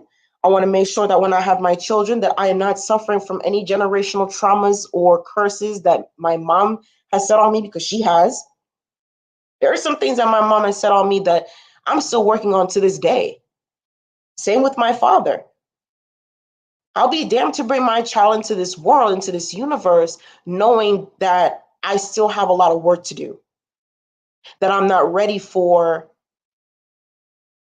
this motherhood because what is it? The black woman hits the wall at 25. Bitch, what you talking about? Puberty didn't slap me in the face until I was 26. I didn't grow into this face. I didn't have this face when I was fucking 18. These motherfuckers, they smell ovaries and youth, but they don't think about the woman who's going to be raising that child. What kind of mentality is this child going to be raised under? You think a fat ass and big titties is going to be a good mama? This is a lot. That's a lot. And this is a lot of what the men are going through. A lot of these dudes come online complaining about these so-called these bitches. Okay, you picked her because her ass was fat, the pussy was wop, the titties was sitting, but you didn't vet out who this woman was. You didn't vet out what kind of mom she could be. You didn't have these conversations with her. You said she had a big ass, some nice titties, so that means that she's wife material, and that's where we fuck up. Black women too. Oh, he got a nice car, he got some money, he got a big dick. Oh yeah, he must be hubby material. No, that's not how it goes. That's not how it goes. You do not pick people on based on what they look like. Like I've like my ex, gorgeous, very insecure. I asked him how does he want to raise kids? He doesn't know how. And he's 8 years older than me. He's 35. So we have a lot of work to do as a people. A lot of us are not we're not doing the necessary work. We're not doing the necessary shadow work. Until we start actually doing that, we're going to continue to have these problems. We're going to continue to talk about masculinity and femininity in the guys sounding like white supremacists. That's what we sound like. Listening to Black women talking about, yes, I'm a submissive. Bitch, you sound like you are trying to advertise your pussy to be a sex slave. Bitch, you sound crazy. You sound crazy. And then these dudes, it's crazy, man. Every time when I say, hey, da da da da, oh, you sound masculine. You sound masculine. Just for a soft voice pushback. This is what we are met with. And this is some of the topics that I want to talk about. I want to talk about family building. And I want to bring up, I do want to one day have a live stream where we are talking to like fathers, because we have this thing where, oh, fathers, they don't exist. So I want us to have a conversation with active, present Black fathers, whether they're married or not, as long as they're with their children, because again, the children are our future. I don't know why we think that if you don't have a two-parent household that you're doomed to fail. My mom was a single mother, but my father was in my life.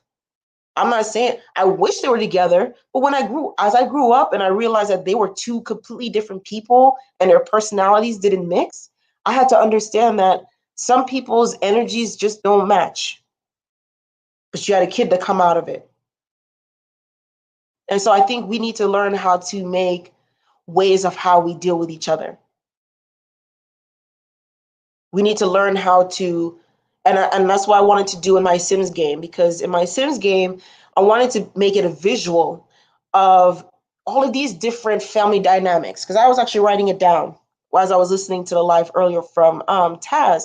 I was writing down the different varieties of Black families. So we have these single father, the single mother. I even want to talk about like the bachelorette, the woman who thinks that she, doesn't want to marry and all that kind of stuff, and give you a visual of how each of these lifestyles can be used to push the black agenda forward, I should say. I don't want to say necessarily the Black movement, but like I don't believe that there's any one way of living a lifestyle. I think that you can have a pretty functional family unit if both of your parents are not married. But do they get along? Do they respect each other? Do they love you? Do they have an understanding that their cooperation is in love of you, the child? And I think there are ways to get around these things. So that's what I've been basically tinkering with my Sims gameplay. With just there are different ways of pushing the movement forward without you saying that it has to be a two-parent household, it has to be a father and a mother, it has to be this, it has to be that, because I believe that as long as the child is being nurtured to be communal minded, I think this individualism thing has gotten us very corrupt. But yeah, that's one of the few things that I want to talk about. I do want to talk about motherhood. I'm not a mom, but I do believe that this is a very important topic that we got to talk about.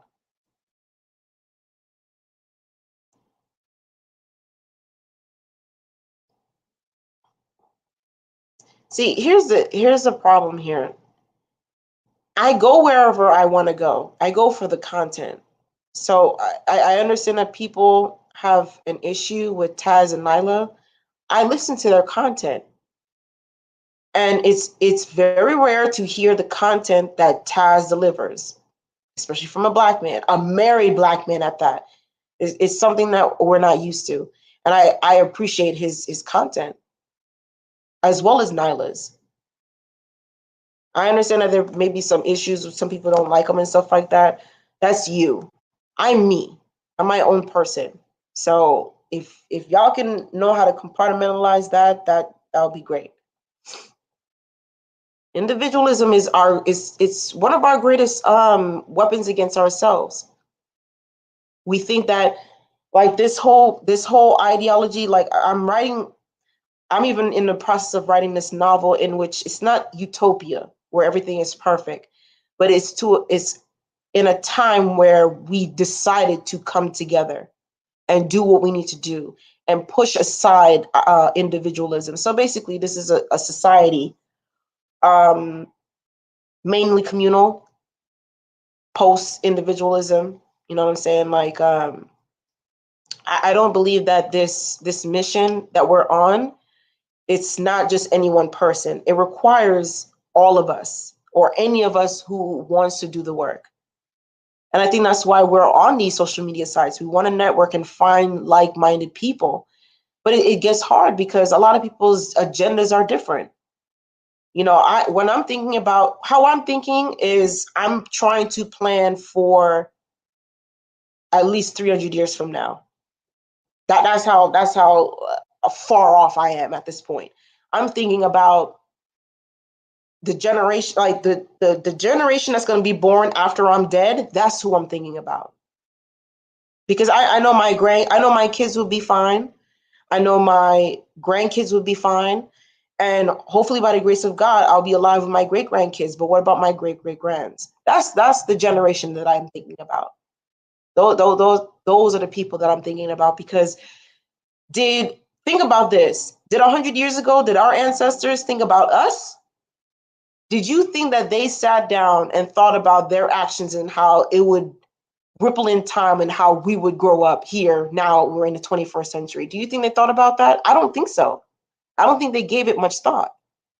I don't think even individuals of the civil rights era thought about us. They don't think they gave us much thought. Oh, my sons and my daughters be hand in hand with Massa and Massa's kids and shit like that.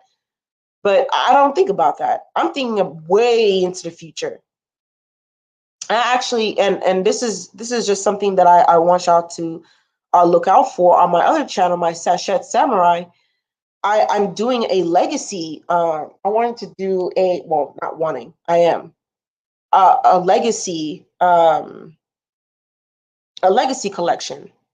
So you know how like I don't know. I know this is a bad example, but you know how like white people, they have the whole you have your family wreaths or your family what you call it, your emblems and stuff like that.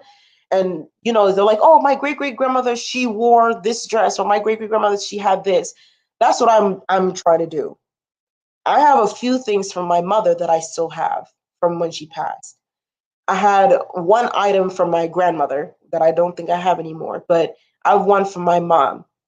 And I plan on using that, and I plan on passing it down to my children and telling them like, this is a story. I have the pictures of when my mom was wearing it and everything.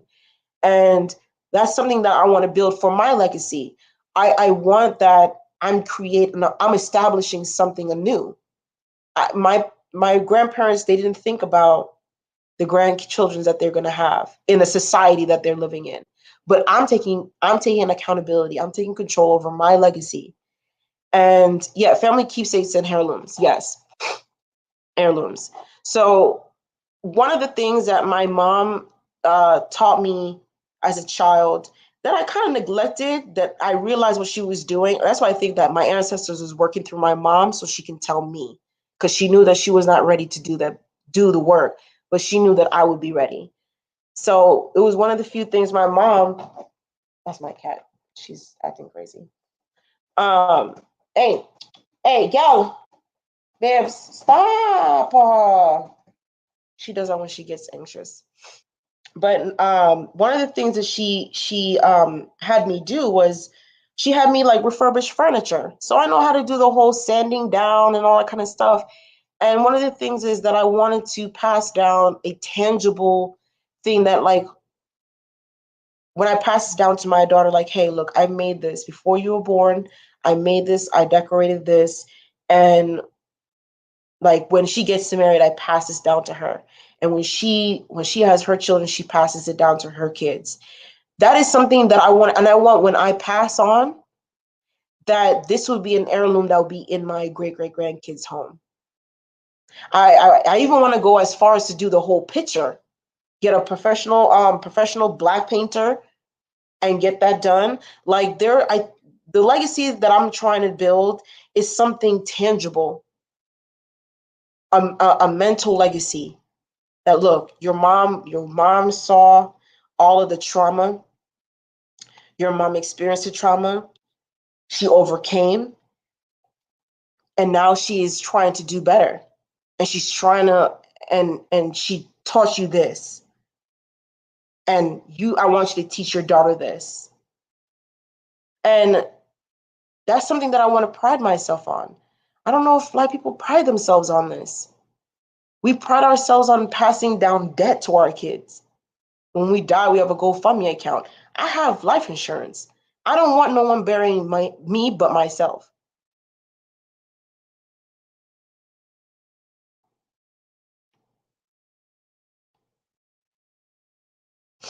But yeah, please, y'all, if y'all haven't, go ahead and like and subscribe to this channel. And also like and subscribe to my Sachet Samurai and my Woke Y'all Gaming. So as I was saying before with the progressive like storylines, I'll be doing that on that other channel. Hopefully I'll probably do some live streams because I'll be bored. And I play pretty heavy, and I pretty decent gameplays, I guess.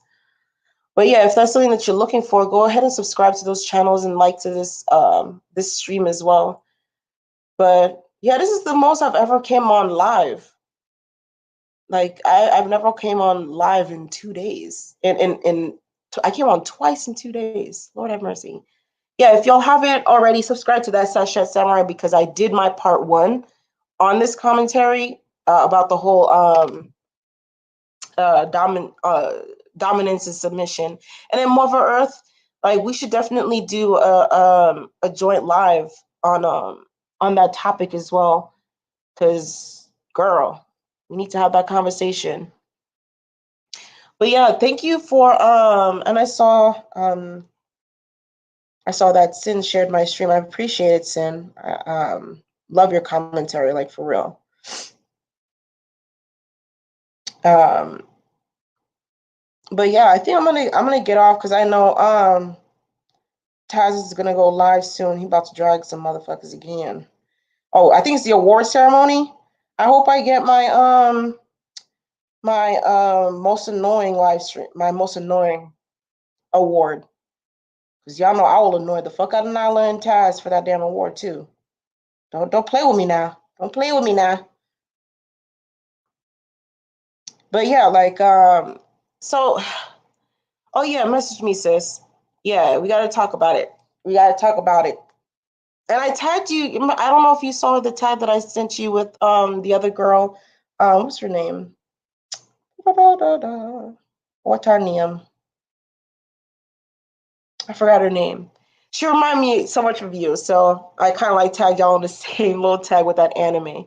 But yeah, like it's stuff like that I also want to talk about on my other channel with the pushing like black anime artists. There's a lot of great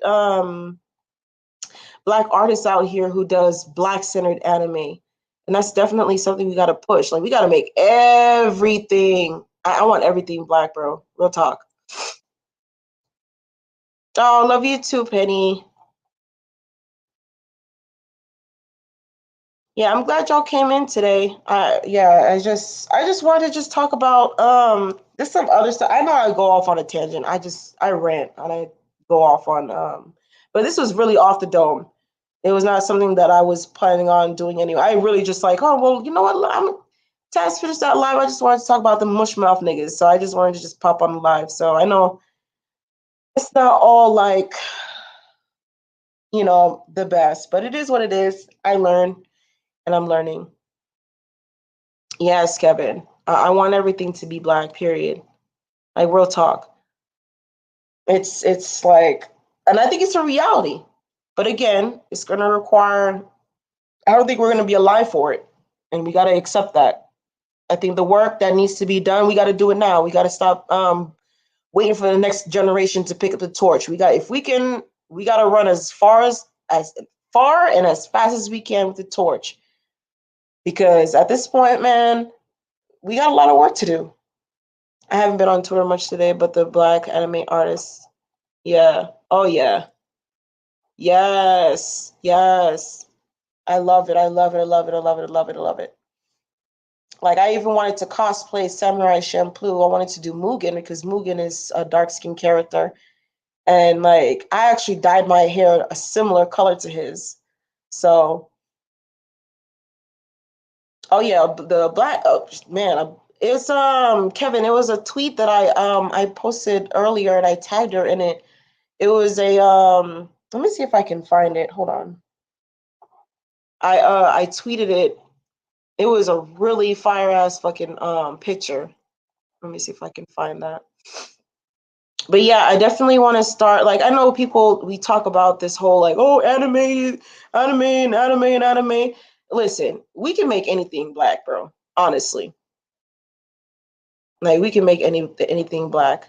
I need to share the men that provide. Wait, what? We need to share the men that provide. I'm not sharing no nigga. What you talking about? What you talking about? Listen, see, this is what y'all motherfuckers be doing. Y'all come into these damn YouTube streets talking about you want to pump and dump. Okay, you want to do that? I'm gonna advocate for ride and slide. Okay, and let me add a little bit more to it. We all use condoms with it because we're not about to be fucking with you motherfuckers with no motherfucking condoms no more. We about to keep our pH balance perfect on you hoes. Okay.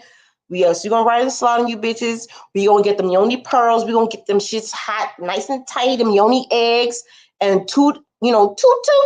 Get that sphinx all up in that, get that clinch, ride and slide, and drop you niggas. Real talk. That's what I'm gonna be doing that for 2021. Please. That should be the incentive. Make everything fucking black. Period. Oh, you don't really use Twitter, Kevin? I be on there wild. Like I'm pretty reckless on there. I tried to calm down. I've been calming down because I've been in YouTube. Yeah, we have to decolonize everything. Like I will not be giving my daughters no Barbies. I will not be giving my daughters Barbies, and I would not be having my sons be playing any of them. I won't be giving them like Nerf guns or any of that. Oh yes, Auntie Wanda. Hey, Auntie Wanda, how are you?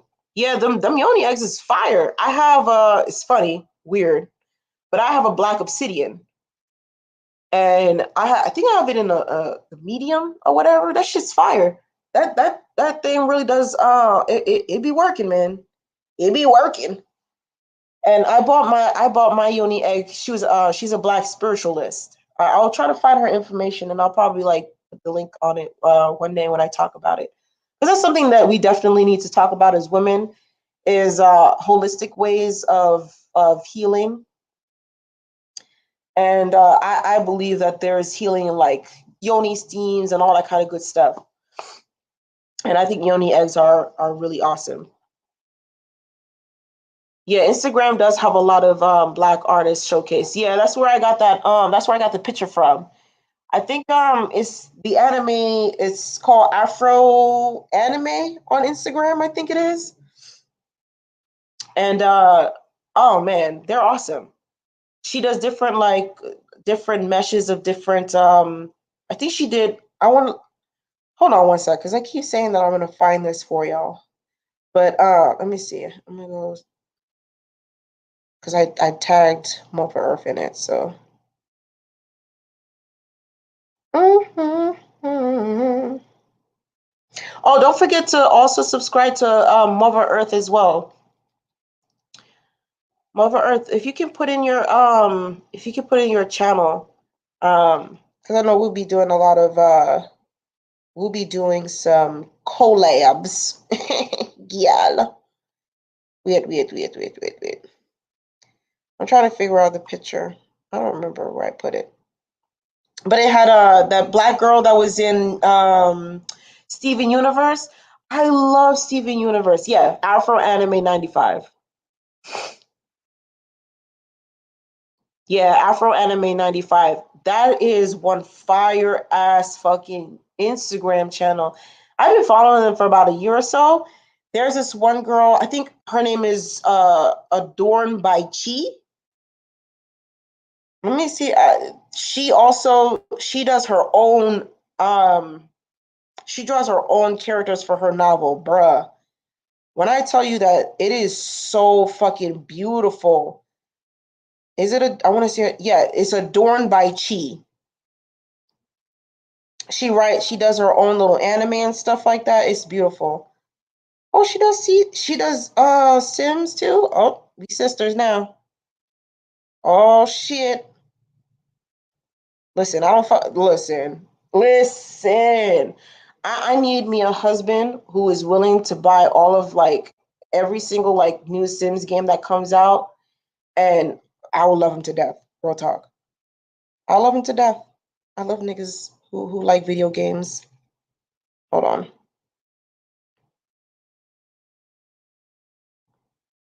But yeah. Oh, you started following it? Yeah, it is such an awesome page. I love it. I love anime and just make it black. Period.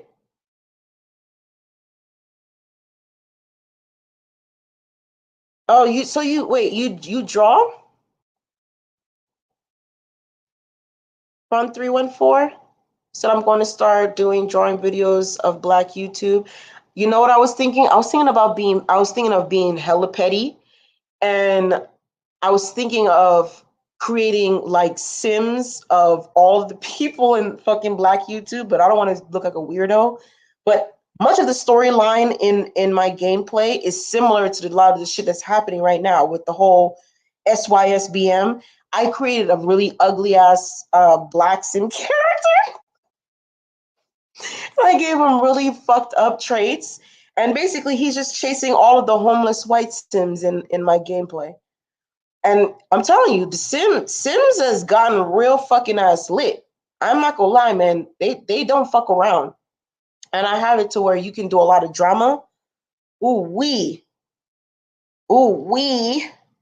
I'm actually thinking about like watching C Boogie's live and then doing a review, because I've been meaning to do a review on some of his lives because he does some really great work. He has some really great topics, and I guess like I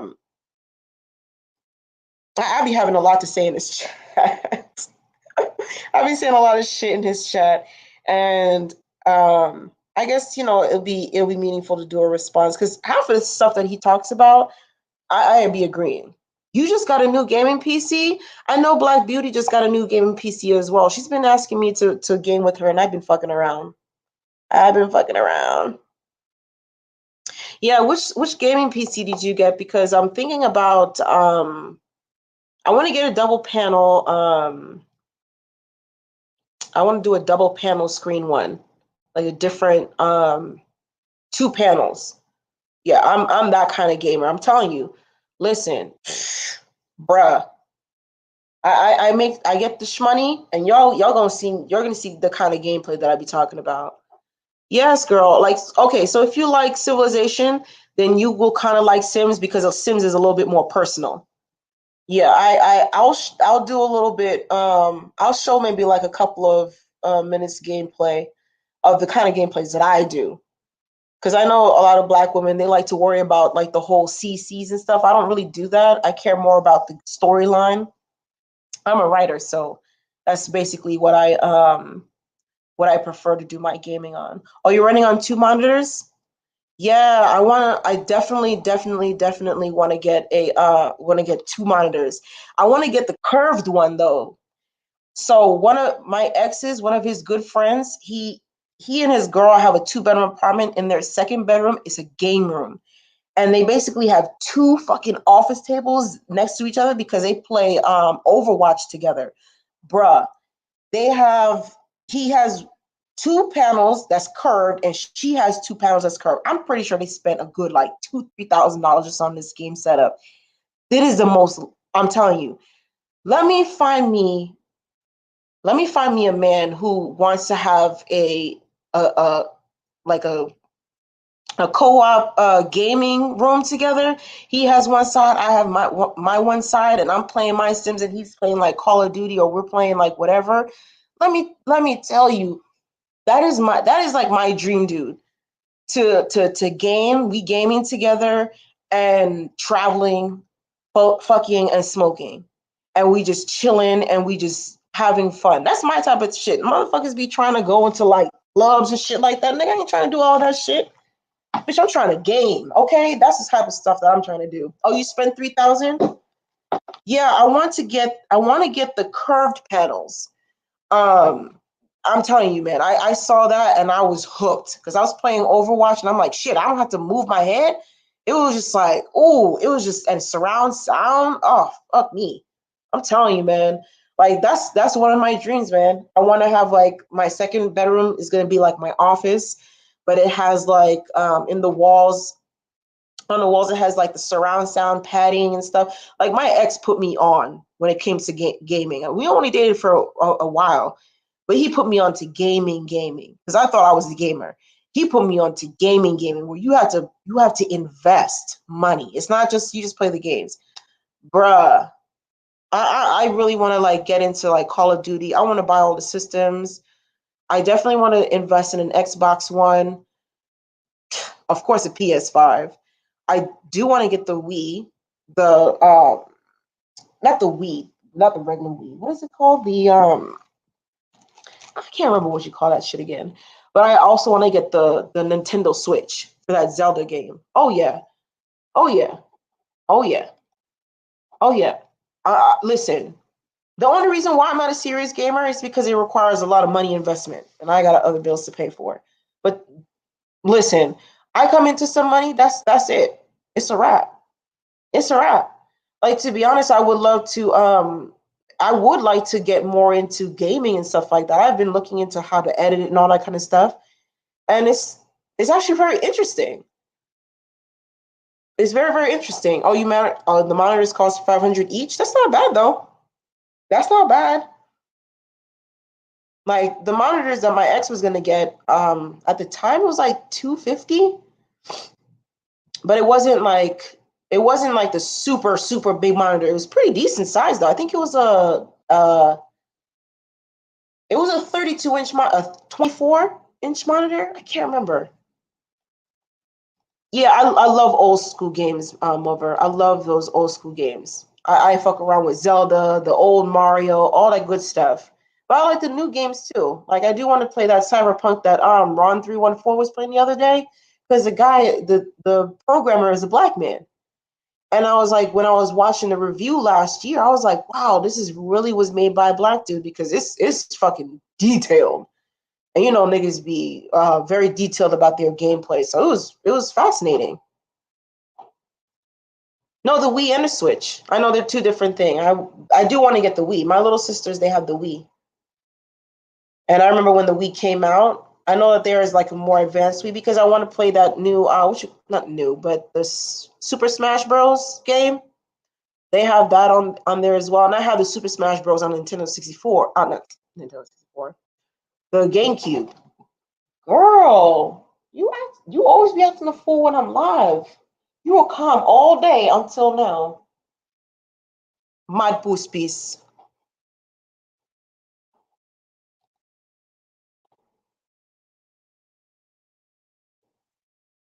Yeah, I want to get the Wii.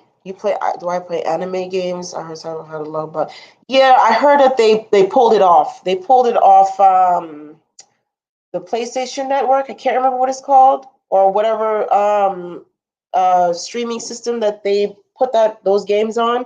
They pulled it because of the bug issues. I think they're gonna put it back on, but I heard that they pulled it down.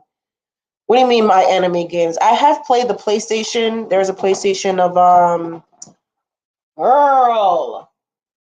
What is it called? I played the old Dragon Ball Z game back then. I think it was on the PS3. I can't remember, to be honest. It's been a minute, but yeah, I love to play. I heard there was a Samurai Champloo video game, and I never got a chance to play it or find it. But yeah, I would definitely want to play that. I've actually been doing some. Yo, my cat is tripping. Yo, my cat is tripping.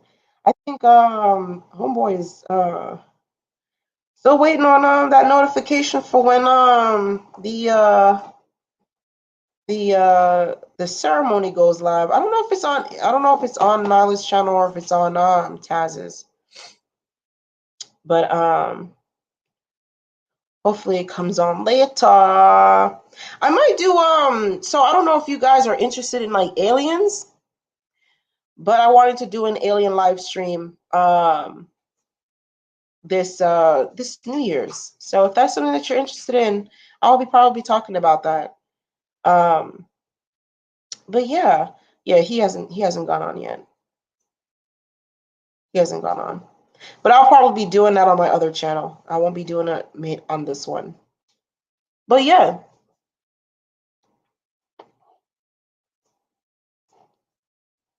The Super Smash is on Switch, but I'm saying that there was a Super Smash. I think it's Brawl on the Wii.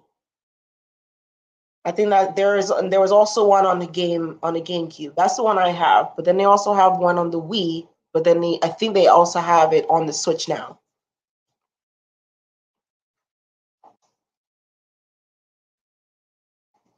Yeah, isn't the Switch the Wii? Or it's just like the handheld Nintendo version? Like, listen, I kind of like stopped playing like video games after like the Game Boy Advance SP, and I had the PSP. Those are the last major systems that I had. So you can only imagine how far behind I am. I never invested in Xbox. I didn't buy a PlayStation until like 4 or 5 years ago. Like I don't have the thumb ambidexterity to play video games like that. But I would like to learn, to be honest. But yeah, I don't know if he went live or not. No, he's not. He didn't go live.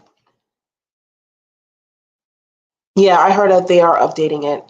There was a lot of bugs. Yeah, it seems to be a pretty high-powered game. I don't know if y'all know this game either, but I play Stellaris as well. Stellaris is a pretty it's a strategic game. I love that game. So I don't know if y'all have ever seen any gameplays, but look it up. It's pretty hardcore. So like if you know anything about like military science and stuff like that, that is definitely a game that I would suggest like you will look out for if I'm doing any gameplay. So because I definitely would like suggestions. Because when I talk about like my progressive gameplays, I'm serious about that. I try to make everything you know, a part of it. I ain't gonna lie, I made some flank steaks earlier today, and that shit was fire. Like I had me some white rice and with some avocados and shit. Ooh that shit was smashing. Honestly. Like when I hit that 1,000 subscriber, I'll show you what I be eating because I'll be eating good. I'll be eating a lot of keto West Indian though. So if you ain't like West Indian or keto, then you probably won't fuck with it. But I be eating that a lot. But yeah, damn, I've been on here for 2 hours. Lord have mercy. I'll be talking to myself. Sorry guys if I be boring y'all. But yeah, I probably might I probably if y'all are willing, I probably might switch over to my gaming channel, my woke y'all gaming. Go ahead and subscribe to that. I'm not saying I will. I'm not saying I will, but I might go on because I just wanted to show off because I've been recreating my characters from my novel and I got some other CC and stuff like that. So I just wanted to show that to you guys if that was something that you're interested in. And don't forget to subscribe to that Sachet Samurai. Actually, let me put the link in the chat. I'll put it in the chat so y'all won't have to do all that searching. But yeah, I might be getting off here in a second because I know the Black YouTube Awards is gonna be on in a second. We going to drag some people.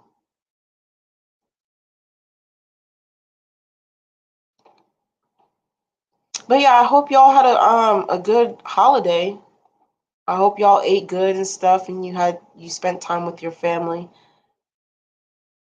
I find it very interesting how they like to force all of America to not work on certain days, and they'll shut everything down for us to observe these holidays, knowing damn well it's paganistic, but you're gonna slap Jesus's birthday on there. It's very interesting how a lot of this shit plays out, like for real. And I don't necessarily like talking too much about like Christianity and all that kinds of shit in terms of like in terms of holidays, because I know people get really fucking they get turned from that. Hold on, let me see. Ooh, ooh, ooh. All right, that is the link to my Sachet Samurai channel. Oh man, don't forget to view David's funeral on there. David Johnson with his whole ass. I'm telling you that that dude, man, he about to get another fucking funeral.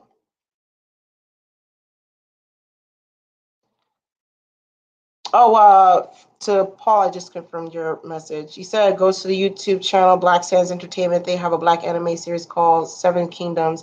Yeah, I've seen that. I've seen it, and I was actually gonna go review it. I was actually gonna go review it because I love I love anything that's to do with ancient Egypt. So I think it's really interesting that they have that. So I'll definitely go check that out. Thank you.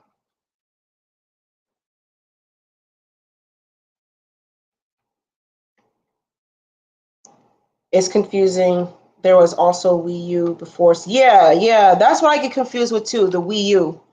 I think that's what I'm confusing it with before Switch. But I'm not a big Nintendo fan except for Super Smash and some Mario Kart. I'm more into PC and AAA console like Xbox, PlayStation. Yeah, um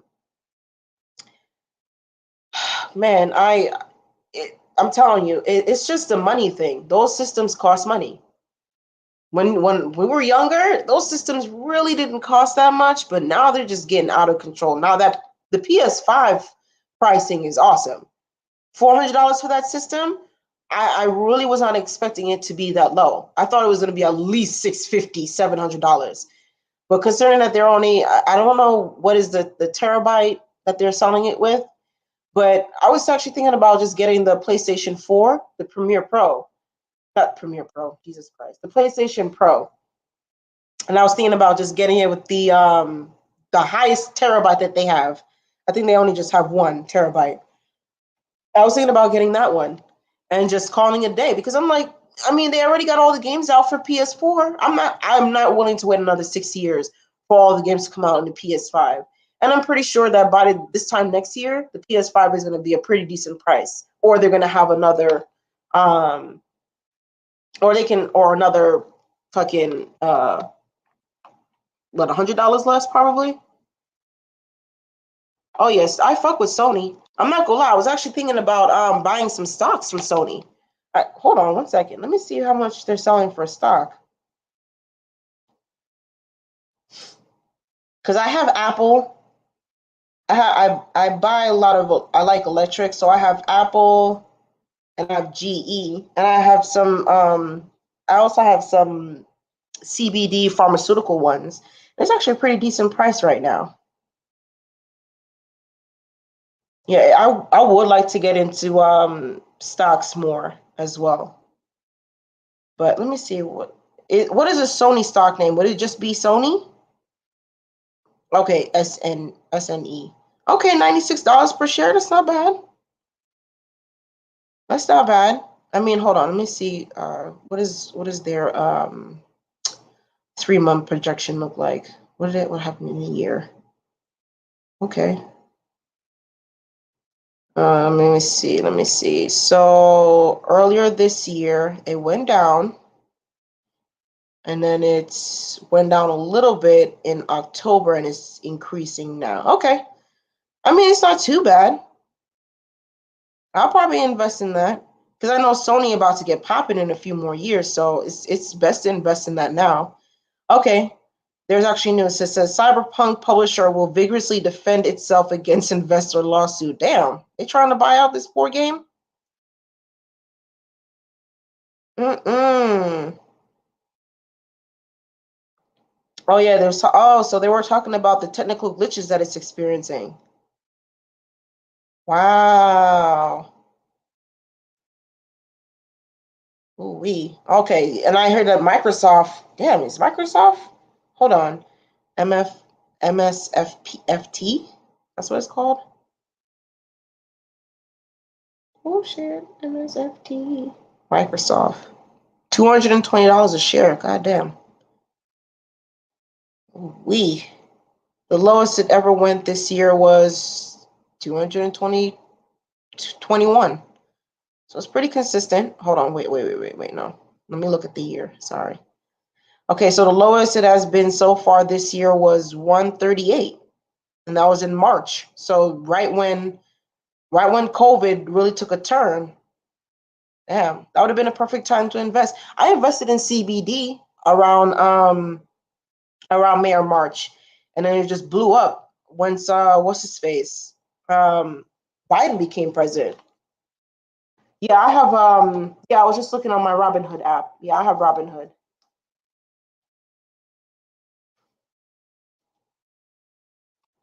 Yeah. Oh wow, they're offering refunds. Yeah, that's not good. Oh, don't anymore for pay patient in my opinion, or wait until next Black Friday. Okay. Oh, okay. Okay, probably then. Yeah, because the reason why I didn't want to necessarily buy the PS5 because I know that there aren't a lot of games, and also some of those games that I hear from the PS4 is not adaptable to the PS5. So I was like, okay, well, damn. But I would definitely reconsider that. Hmm. Let me see something. Are they gonna start it or not? Probably getting all the nominations down. But yeah, how are y'all? I don't know if I should even drop the invite again, or I want to just probably switch over to my gaming channel or something. But I honestly don't know how to live stream. That whole OBS thing, I don't know how to. I still don't know how to use it. I don't want to be tinkering with it and fuck it up either. So I don't get it.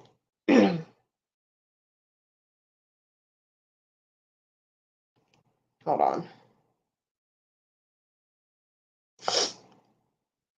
But yeah, like don't forget to like and subscribe to this comment, y'all. Why did I say like and subscribe to this comment? Ciao.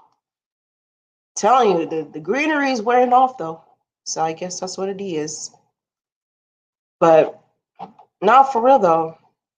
But yeah, Mother Earth, we definitely got to link up and we can talk about these mushmouth Magglites. Because they in this bitch, man, and they need to be corrected. I'm actually glad that there's other black men who are challenging that because it's starting to get on my nerves. But yeah, let me go ahead and I'm gonna close this out and let me see. Let me see.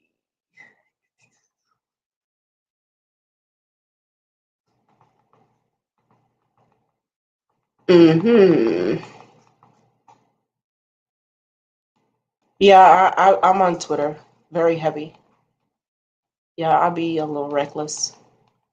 That's why I have a lot of my Twitter followers tell me that I should just come over to YouTube, and I'm like, these niggas will not be able to handle any of my recklessness. If I come on here with the same energy as I do on Twitter on here, do you know how many people be coming from my neck? I don't need those kind of problems, bro. Because I originally came in here to come headstrong and just come in and just start tearing shit up. Then I saw how a lot of these motherfuckers was acting, and I was like, yeah, I want to be doxxed. Because these motherfuckers will dox you. Like, dox you. So I'm just like, yeah, I'm good. I'm gonna just talk about my anime and my video games. Like I really, and then maybe a little bit of black talk here and there. But other than that, these niggas are scary. Like for real, they scary. I don't got time for that. I just want to mind my own businesses and have fun, really. But I understand that niggas don't know how to have fun without hurting somebody. But yeah. So I'll be closing this out. And I'm just picking a song. I don't want to pick something with lyrics to it because these motherfuckers be trying to copyright everything. But yeah, I'll see you guys. I'll see you guys around. You'll probably see me go live a little bit more often. Um, I'll probably do more response videos as lives on here. So if there are also any type of topics that you would like me to go over in terms of like content wise, because I it's not the matter of I don't have any topics to talk about. It's the matter of like my brain races and it's kind of hard for me to keep focused sometimes. And yeah, I am half African and I'm tired of brothers embarrassing. It's embarrassing. I get embarrassed also because of like the things that my fellow West Indian people be doing. Honestly, it's pretty bothersome. It is. But anyway, I'm gonna close out. And I'm gonna close out. I've been listening to I don't know if y'all know this, but I love to listen to like instrumental hip hop and stuff like that. And I'm like that, bro. Nika, say hello. Hey, say hello. Hey, BB. Oh, okay. I guess not. Anyways, I wish they did too, and I wish more sisters respected brothers. It goes both ways, to be honest. I don't like to play the one against the other card. But yeah, this is a really good song.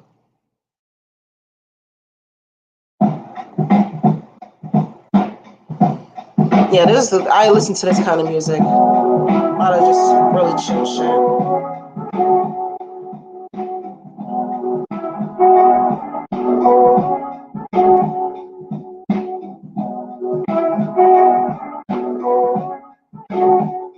Oh, I love Robert Glasper. I love Robert.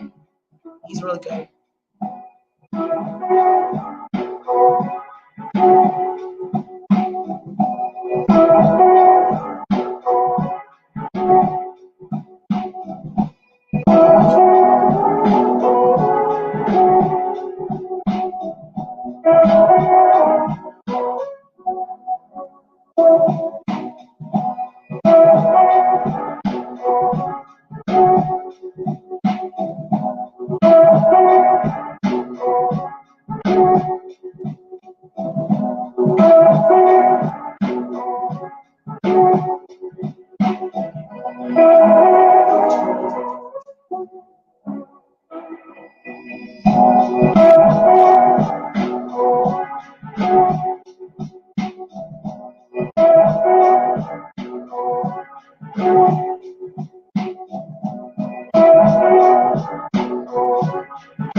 All right, one more for y'all.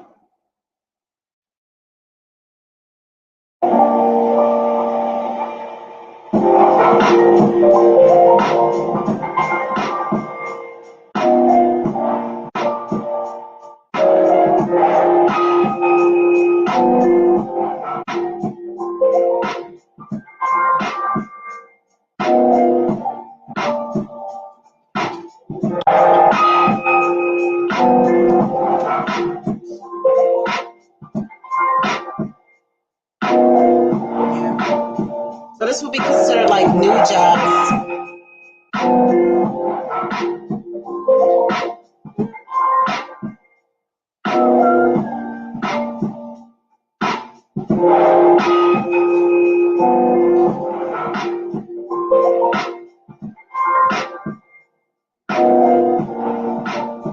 I'd be just like, oh, you know who Nujabas is? Oh, rest in peace. That's my man's right there. But no, this is not him. It's inspired by him, but no, it's not him.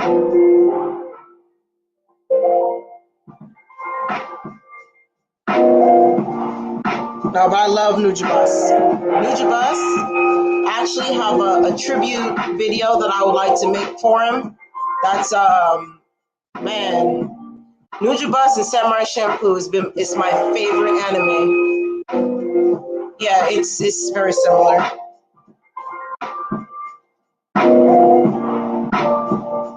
Actually, the song that I played earlier today, that was inspired by him. So let me see if I can find that.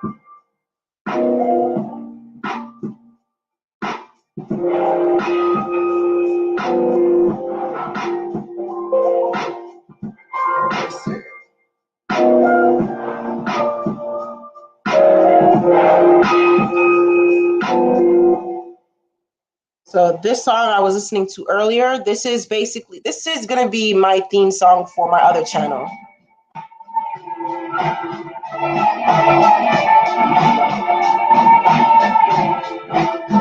Yeah, if you're obsessed with Samurai Shampoo like me, you have to follow my channel.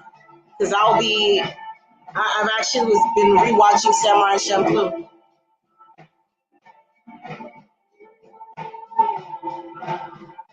Oh, I will, for sure. Some nights, some live, some die. The way of the samurai. Hey.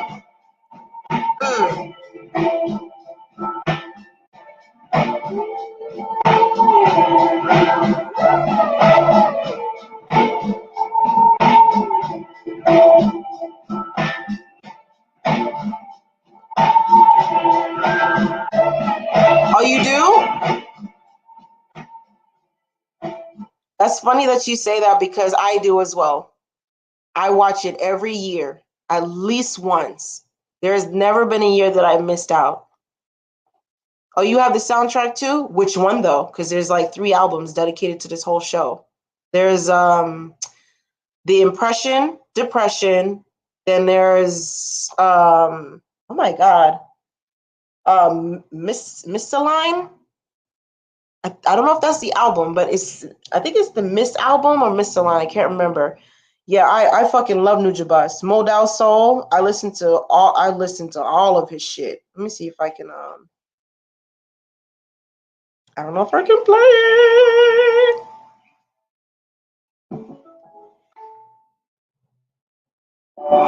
Live TV from 85 plus channels with local sports and news. YouTube TV. Try it. Hello. Yeah, Departure. Yeah. Let me see. Okay, so this song right here, this song saved my life. Well, this song right here. The Space Between Two Worlds. This song, I downloaded this song maybe about like 10 years ago, and this is still my #1 played song. I've played this song maybe about, I think it's recorded 12,000 times. I fucking love this.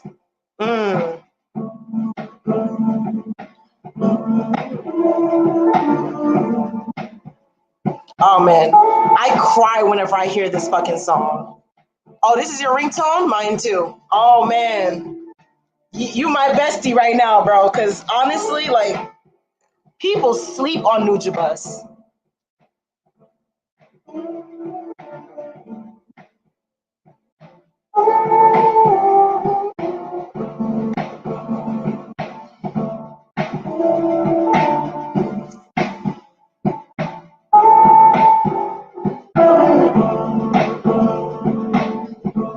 So who's your favorite character? SCME.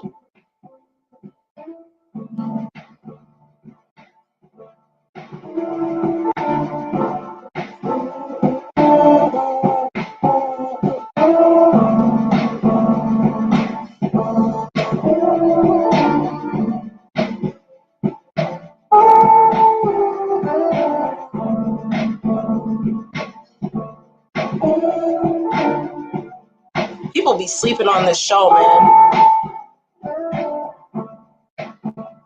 Oh man, they have Tsutsugi no Mai in this too. It's collection, bro. I'm about to go in.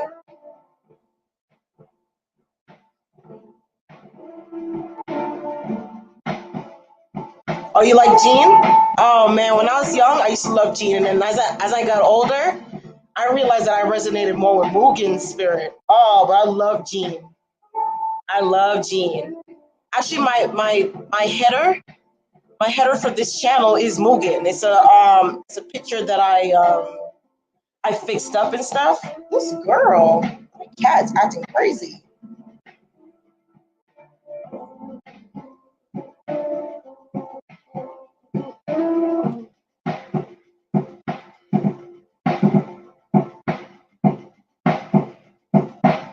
Yeah, people will be sleeping on this kind of music, man. This shit will have you like thinking about like your world and all kinds of shit. Hey, what's up, Taz? Are you going live? I hope I get my most annoying award. I'm not playing with you and Nyla. I'm not gonna fight Khadijah for that award. That's my award right there. Cause I know Taz will be listening to gangster rap. We're gonna be listening to whimsical music. We're gonna listen to Japanese jazz. Oh, you just woke up? All right, well, I was filling in for that space for when you ready, man. Whenever you ready, fam. You ready. Listening to some whimsical Japanese jazz before we get into that 1990s rap music later.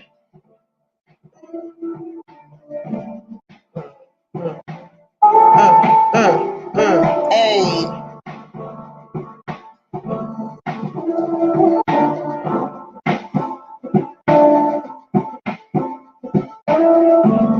Hey.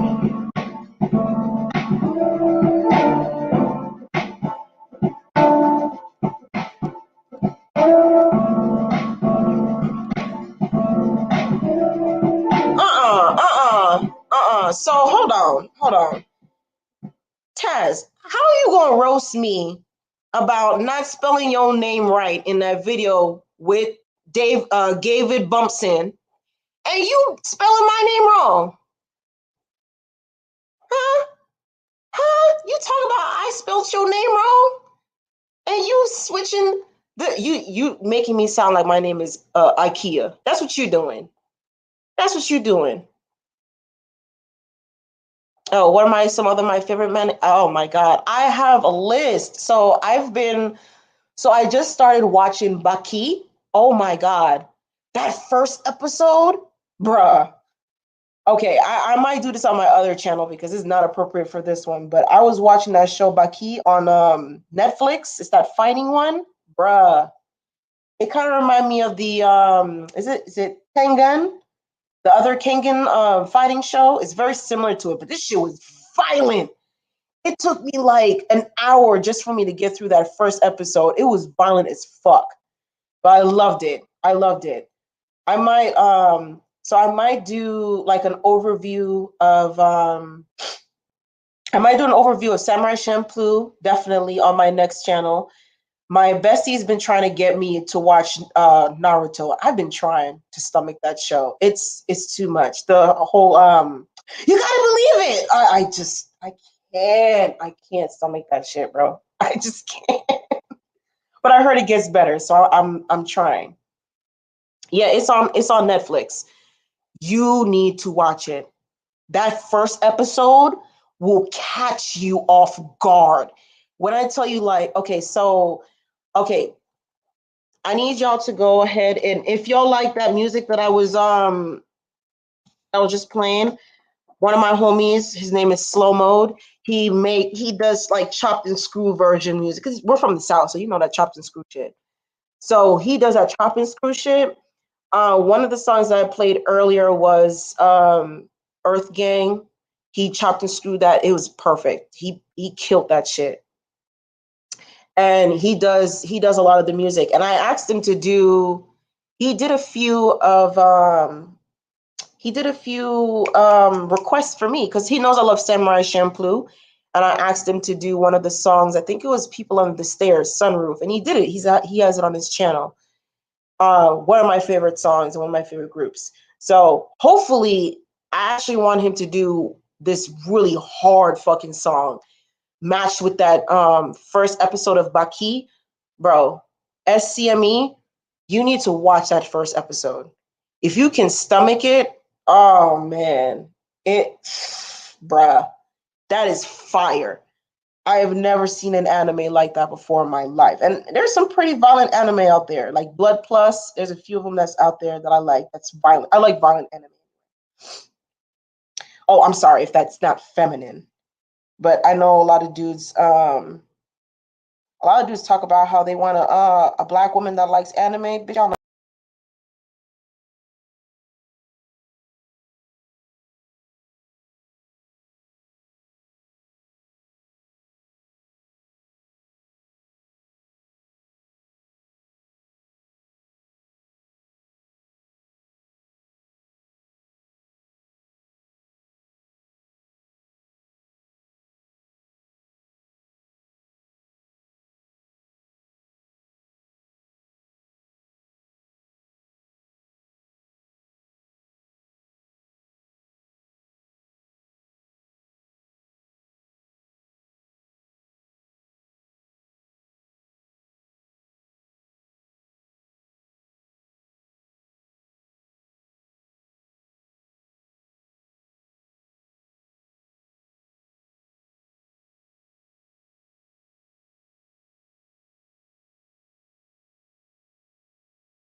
My bad.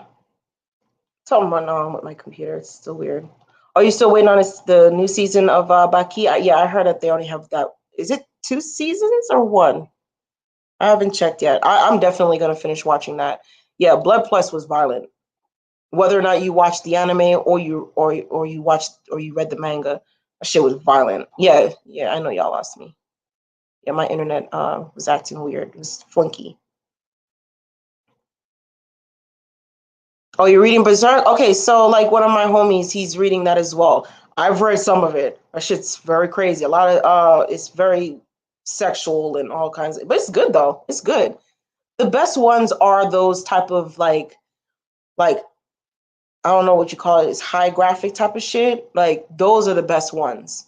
Those are honestly the best ones.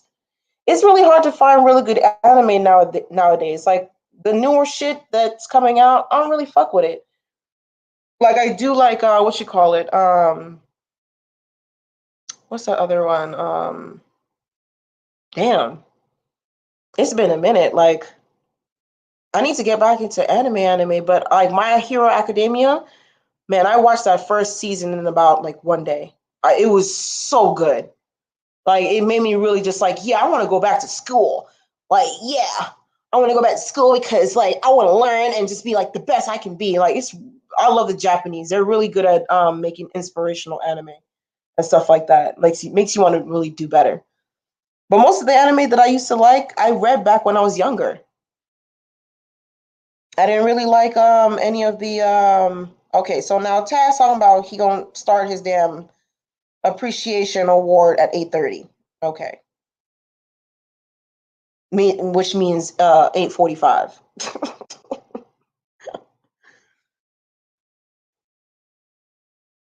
Yeah, my hero is actually pretty good. Like I was like, okay, well, this is kind of corny, a kid being trying to be a superhero, but it's just something about the Japanese way of like getting the watcher to be intrigued by it. One of the other anime that I was watching that I fell in love with is Food Wars. I don't know if y'all heard of it. I don't know if you've seen that one. Oh, Baki has like 4 seasons. Oh, your first anime was Sailor Moon and Dragon Ball Z? Oh yeah. You can't go wrong with Sailor Moon and Dragon Ball Z. I came in the same way as well. Sailor Moon and Dragon Ball Z. Mm-hmm. And then, I started reading like other anime such as like I think it was like what is one of my favorite ones? Peach Girl. I don't remember if y'all know what Peach Girl was. Peach Girl, Marmalade Boy. I was reading a fuck ton of that shit. Inuyasha, bro. I could not get enough of Inuyasha. I'm trying to figure out who is my favorite character. It's obviously Sesshomaru, Lord Sesshomaru. There's, listen, every villain in any anime is always going to be my favorite. And I know the woman who narrated Inuyasha, she also did Ranma One Half. Ranma One Half, that shit is funny. Now the manga is better than the anime, but the anime music, the anime music is funny as fuck. Yeah, Peach Girl was one of my favorites. I was like, this is like drama. Like Homegirl was dating other side nigga, like she had like 2 side niggas, and I was just like, bruh. It was awesome though. Ghost in the Shell is good. That whole lineup of Adult Swim, I think between the years of 2004 to like 2009, that was the best lineup. You can't anything past that. The whole like the Squidbillies and the like the meatball, the what's it called? The Squidbillies, whatever you call them. That shit is whack. That all that new shit is whack. See, I've heard about Demon Slayer. I heard it was good. I might go ahead and watch that. I'm trying to make a list. Yeah, Adult Swim had those bangers, bro. Like y'all know what kind of lineup I'm talking about. You had what was it? Family Guy that finished off that night. Then you had Adult Swim music. Then what was the first show that came on?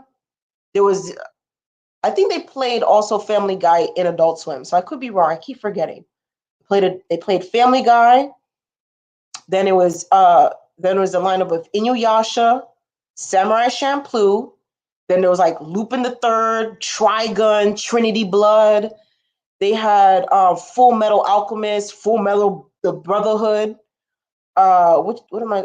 Eureka 7, which I didn't watch. I didn't like it, so I skipped it anyway. Then they had Bleach. What else? What else did they had? They had and I don't know if y'all remember this, but you remember Robin Hunter? That was that old lineup. This is when Ghost in the Shell was a part of that lineup as well, bruh. Man, when I tell you that the days that my dad used to go to work overnight and stuff like that, I was up on that Friday and Saturday night. That Saturday night lineup was fucking lit. I used to be up. I used to have like a big jug of like tea because I was obsessed with like Lipton tea for some weird ass reason. I'll have a big jug and I'll just sip that whole shit down. Oh my god. See, Aqua Teen, I didn't like that show. I couldn't stomach that show, sis. I really couldn't stomach it. I couldn't. Oh, listen, you know how hard it was to find a black girl who liked Adult Swim, especially that particular time?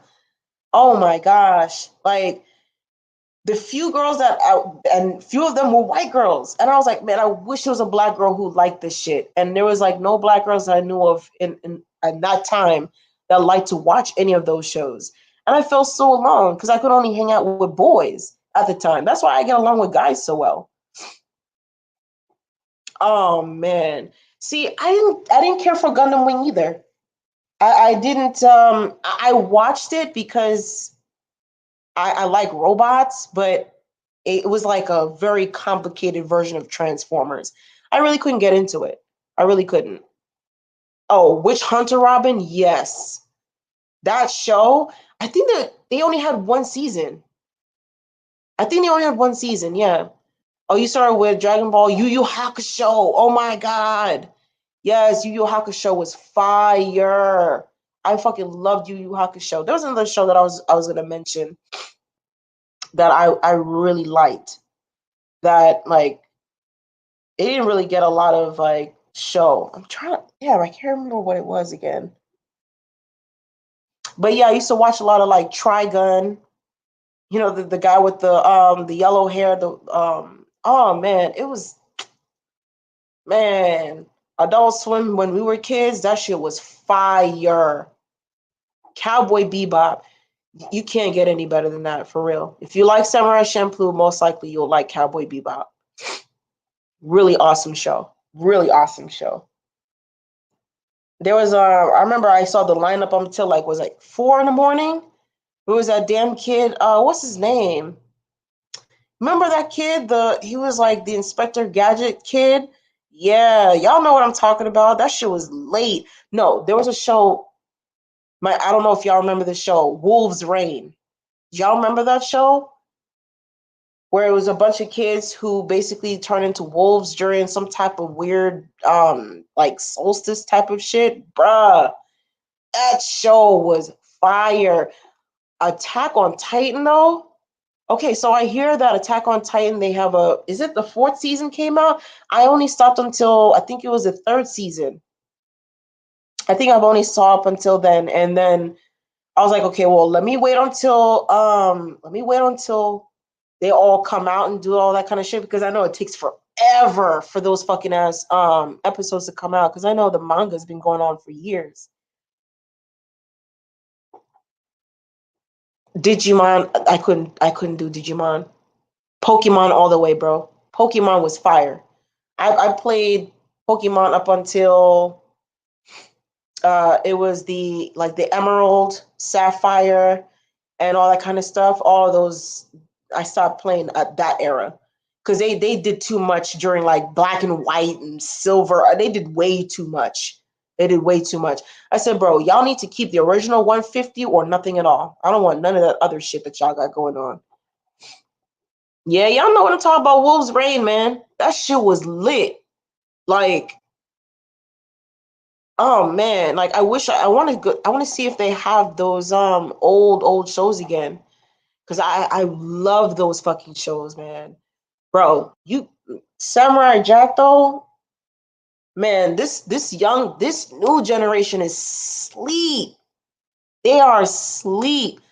Like this, Samurai Jack would always be lit, and the mere fact that the guy who voiced Samurai Jack was black, bruh, that made me like be obsessed with that show. I think I've seen that show as recently as like 2 years ago in its entirety. I love to wait a couple of years when I watch some of those shows. I like to wait maybe like 2 or 3 years just to see if I see them differently. Oh, you have the Wolves Rain soundtrack? Okay, y'all know that song Requiem? Oh my god. Oh my god. When I first heard that song, that shit made me cry. Let me see if I don't know if maybe I'm saying it wrong. Let me see. Yeah, Requiem. Oh my god, I heard that song, I cried, bro. Have I seen the Wolf Children? No, that sounds familiar though.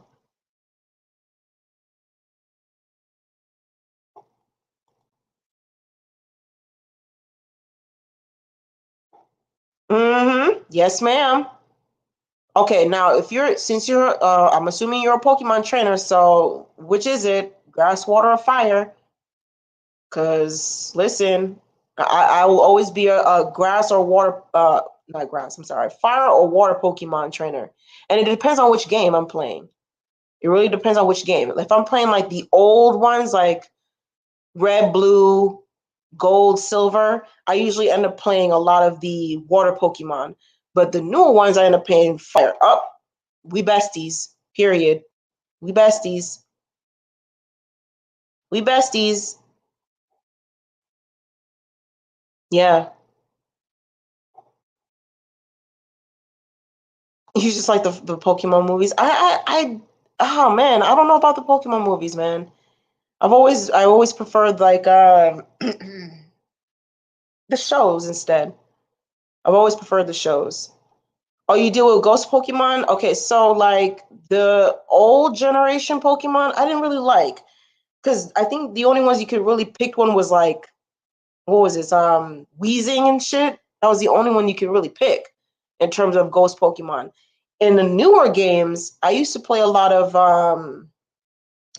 oh my god, I don't want to fuck up his name either. But y'all know who I'm talking about in the I think it's the Sapphire and Ruby edition. It was the Dustul. He's the one where okay, it's like seventh or sixth gym, and you have to go in that really big tower. This is the one where I think you can find the different um Vulpixes and stuff like that. This is where you find one of the ghost one that transform the Vulpix into one of the ghost type of itself. Girl, you know what I'm talking about. It's been a minute. It's been a minute. Younger generation said I watch Cartoon Networks and it's like Teen Titans. Listen, Teen Titans Go is disrespectful. That's a very disrespectful version of Teen Titans, bro. Like when I saw that and I'm watching my little sisters watch it, like, oh my god, Teen Titans Go. I'm like, girl. I said no. Oh hell no. And I remember I put on the old Teen Titans and they were like, oh yeah, it's cool or whatever, but it's not like Teen Titans Go. I'm like, you are disrespectful. I need to disown your ass. I had to disown my own motherfucking siblings because they thought Teen Titans Go was better. You're not about to disrespect me. Mm-mm. Mm-mm. Yeah, yeah, it's been a minute since I've played it, and it's an entire on the actual like system, like the Game Boy and shit. It's been a minute as well. But don't get it twisted. You give me one of them games, and I'm pretty sure it'll take me about a week or so for me to beat the whole game. There was a time when I was younger, I could beat the whole game in about like 2 or 3 days. Now I may have to do a little bit different. Yeah, these young bloods don't know nothing about that old shit. They have to put some respect on that name. Real talk, man. I don't be fucking. So y'all not about to you're not about to fuck up my memory, man.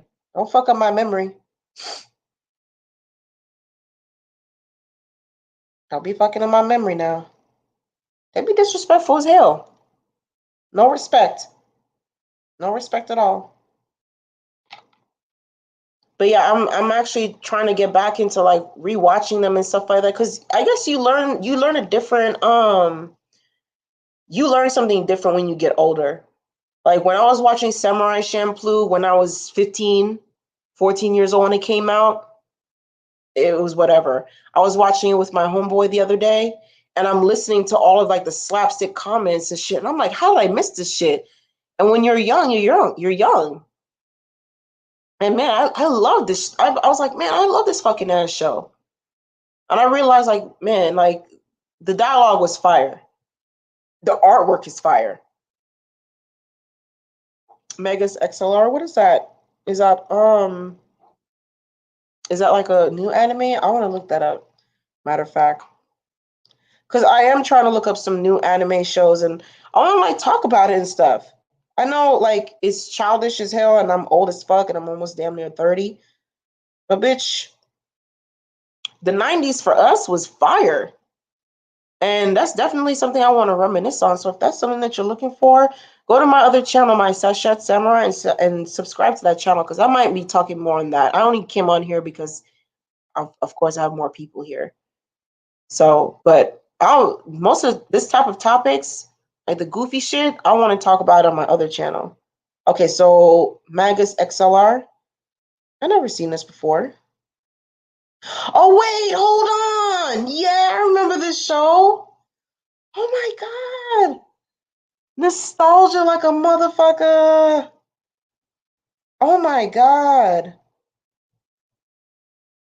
I was like, I didn't notice the name, but the moment that I saw the white kid, I was like, yep, I remember now. Yeah, it was only one season. Oh, it was 2 seasons, but it was only in like a year. Yeah, man. Wow. Did I? Oh my god. Castlevania, bro? Listen. Okay, listen. Hold on real quick. Okay, you know what got me? You know what got me in that damn show? It was that moment when Dracula showed himself in the flames. Bitch, when I tell you that graphics took me off guard. And I played the game Castlevania, the old one, the old. So when it came with the new shit, oh man. We said the last episode of Castlevania. Hold on, I listen. Is there 2 seasons? There's still 2 seasons, right? Because I seen it, but I don't. Hold on. Hold on now. I have seen that show. Okay, so there is 2 seasons. Yeah, I have seen it. I just don't. I can't remember it though. I probably have to rewatch it. Okay, now. Okay, if you watch Castlevania, have you seen that show? Oh my God, it's new. It's what's it called? Blood of Zeus. Oh my God. Yo, that show is actually pretty good. I watched it with my homie. He's a stickler on anime. And he's like, I don't like it. Whatever. But there's 3? Okay, then I haven't seen it then. I haven't seen that last season. If there's three, hold on. Hold on now. Hold on. Don't play with me now. Don't play with me now. Of course, my dad had to change his damn Netflix password. He trifling. Oh wow. You trifling, Dad. Oh, Totally Spies? Hell yeah. Hell yeah. That was like the adult version of Powerpuff Girls. So I stomach that a lot better. Oh man, I love Totally Spies. That was one of my. It was not my favorite show, but I liked it. I wish my little sister saw that. It was actually really good. Yeah, we throwing it all the way to fuck back. We just throwing out random names. We just throwing out random names, man. It was really good. I really liked that show. I really did. Oh, okay. Okay. Okay. Okay. Hold on. Cause I'm about to look up these damn movies y'all talking about, man. Hold on, man. Hold on. What? Why would my dad put this stupid ass password? I know my dad must have been drinking when he set this shit up because the last one made more sense. Okay.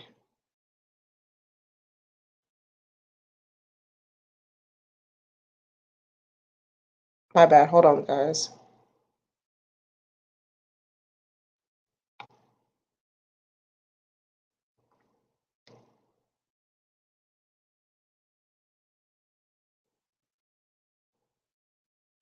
Yeah, my dad must have been on crack when he made this password because this doesn't make any fucking sense to me.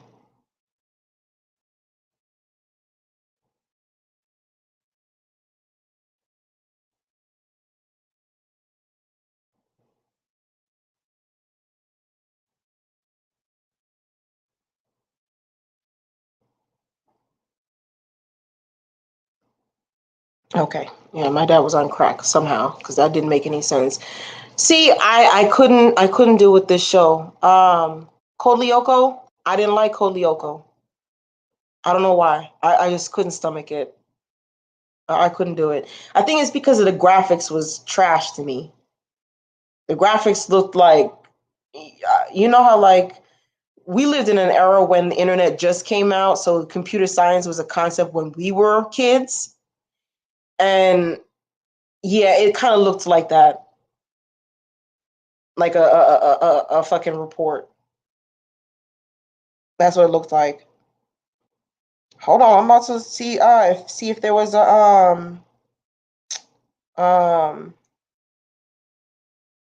let me see. Let me see if there's that Castlevania. Please tell me that there's only 2 seasons. Because if there is 3, I'm about to close this live out right now and go watch the 3rd season. There is a 3rd season. Hold on.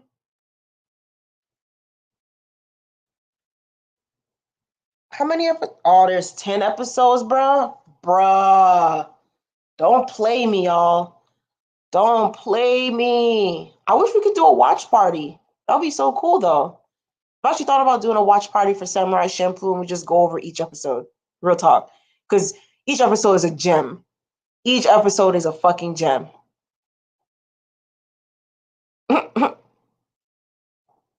Don't throw stuff at me, y'all, but the Boondocks is one of my favorites, though. The Boondocks will always be fire. It's scary how a lot of the shit that's happening in the Boondocks is happening right now. Like, even that whole R. Kelly shit, that shit was spot on. Niggas was really for real. That's why when we were watching that show, I was like, black people would not do that type of shit. And then this shit happened. I was like, wow, it was too spot on. The Killing Stalking manga. What is that? Yeah, Code Lyoko was strange. The Killing Stalking? What is that? What is that? I need to see that.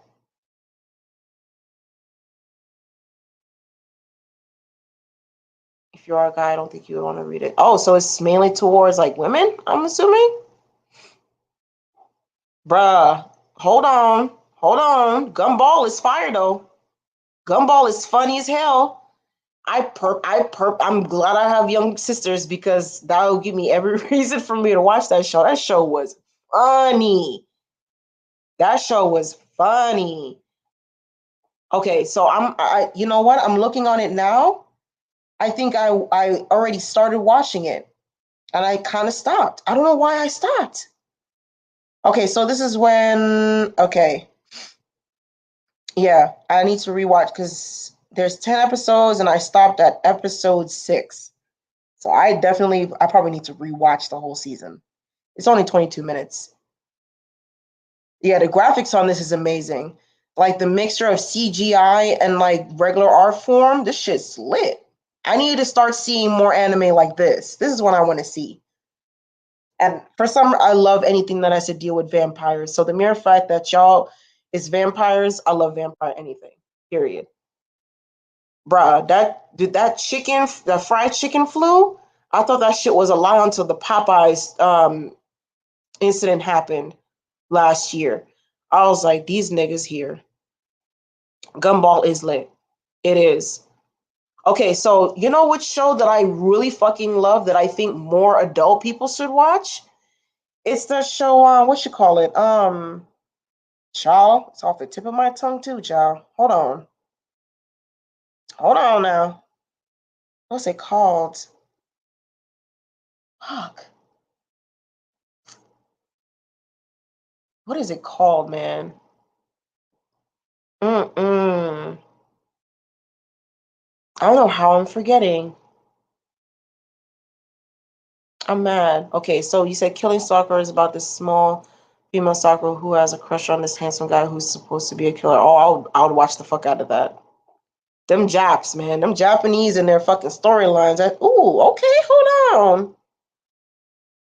I'm sorry, I accidentally clicked on Castlevania and the guy, man, the little vampire dude. They got that nigga looking pretty fly. I just saw a comment earlier where he was like, I wish I had a body like Baki. That's too much. He has like literally like 5 different muscle like indentations in one area. This dude don't have an 8-pack. He has like a 12-pack. It just don't make no fucking sense. But that shit is lit though.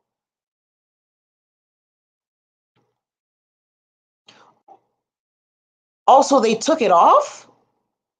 Wow. Why am I not surprised though? Oh yes, the BET episode. Man, I love the one where the whole what's his name? Martin Luther King Jr. was in a coma. Said, if you niggas don't shut the fuck up, bitch, I was dying. I was dying. Okay, so now that I've seen that Castlevania has 3 seasons, I will be watching that. But have y'all seen that movie Blood of Zeus though? Have y'all seen that though? It's not a movie, the show. Blood of Zeus, that shit is funny. Okay, so they do have case closed on they have case closed on fucking Netflix. That's cool. Let me see. There are some other shows that I was watching that oh man, I would like to talk about. Let me see. Hold on. How long? Hold on. Okay, so that show Big Mouth, it's funny but disturbing. Like I don't want to laugh, but it's disturbing. Yes, girl. That MLK episode. Because I'm not gonna lie, that shit really does sound like it would have happened in real life. He would have been so disappointed in some of the shit that we doing.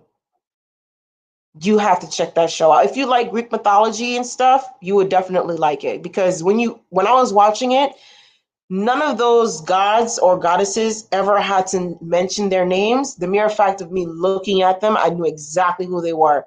That show is pretty good. I watched the whole season in one day. It's a binge worthy watch show for real. It really is, especially if you like that type of stuff. Yeah. Oh man. Oh, you working out for that Baki body? Oh, you gonna have to fast, baby. You gonna have to fast because a lot of that muscle is you depriving the muscle from the sugar.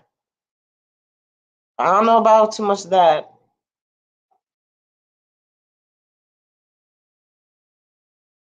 Yeah, it's that type of slapstick. That's that real depraved shit. It's yeah. It I've seen it. I watched it. It's funny as fuck, but it's disturbing. That's just my truth. I laughed, but I felt uncomfortable in my laugh. I was like, I don't know how to feel about this. But no, there's another show that I would recommend anybody to watch, and it was that show, what you call it? Fuck. Damn, I'm mad that I can't remember. Um, I think I can find it here. Hold on real quick. It's a cartoon. It's not an anime. It's the horse guy. Y'all know who I'm talking about.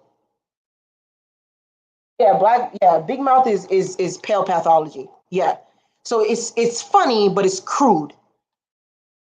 So if you already understand the mindset of how sexually depraved white people are, then you kind of it makes sense. It's funny in their terms, but it's really not. In reality, it's not funny. It's not. Horse man, man, that show right there. Oh man, I'm not gonna lie, that show's actually pretty lit. It tackled a lot of stuff. It tackled like mental illness, generational traumas, all kinds of shit. I was like, whoa. Like, hold on. Let me see. Let me see.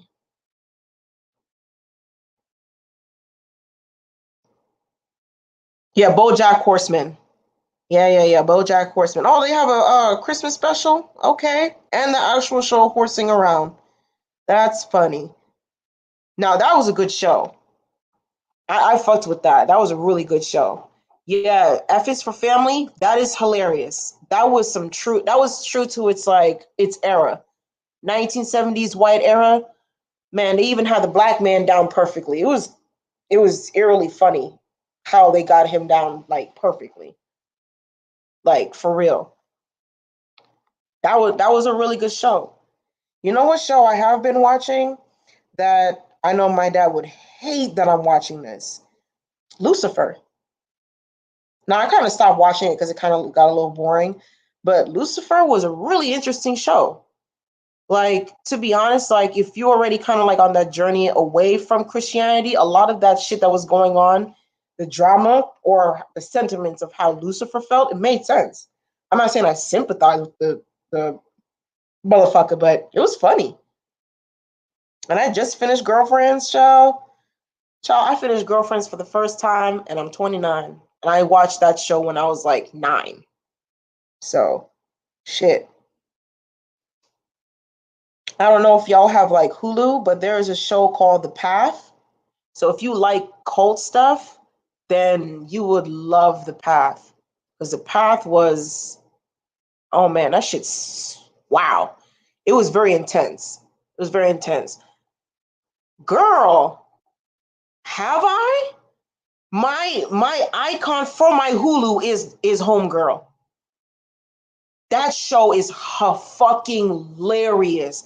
Her using her using heavy metal just to get all of the stress and frustration. Y'all, Marilite, Marilite. Like when I first saw that first episode and she was just losing her shit and she was like, ah! I felt that in my fucking soul. That show is hilarious. I need there to be more shows. I know that there's is there a third season? Because I did see I caught up. Let's go. Okay, they have a okay, so season 4 is coming soon. Yeah, I saw up to season 3. Yeah. This show is hilarious. I love it. I love it. That's why I don't know. Like, this is why I'd be like, I don't know why motherfuckers be hating on anime. Anime is better than American cartoon because American cartoons it's blah. There's no substance to it. Japanese like animes and manga, that shit is like it actually teaches you something. Like one of my favorite animes, movie, I should say, not the movie, like the show. My favorite movie is Metropolis. Y'all remember that old Metropolis? And y'all remember at the end of that movie when she was about to kill herself or like sacrifice herself in that song by what's his name? Damn. Uh fuck. Listen, don't smoke, y'all. Because I be forgetting shit. Because I'm listening to the song in my head and I know what the guy looks like, but I can't remember his name. But Metropolis, that movie right there, that's what kind of like put me in the avenue of really like appreciating Japanese art, like for real.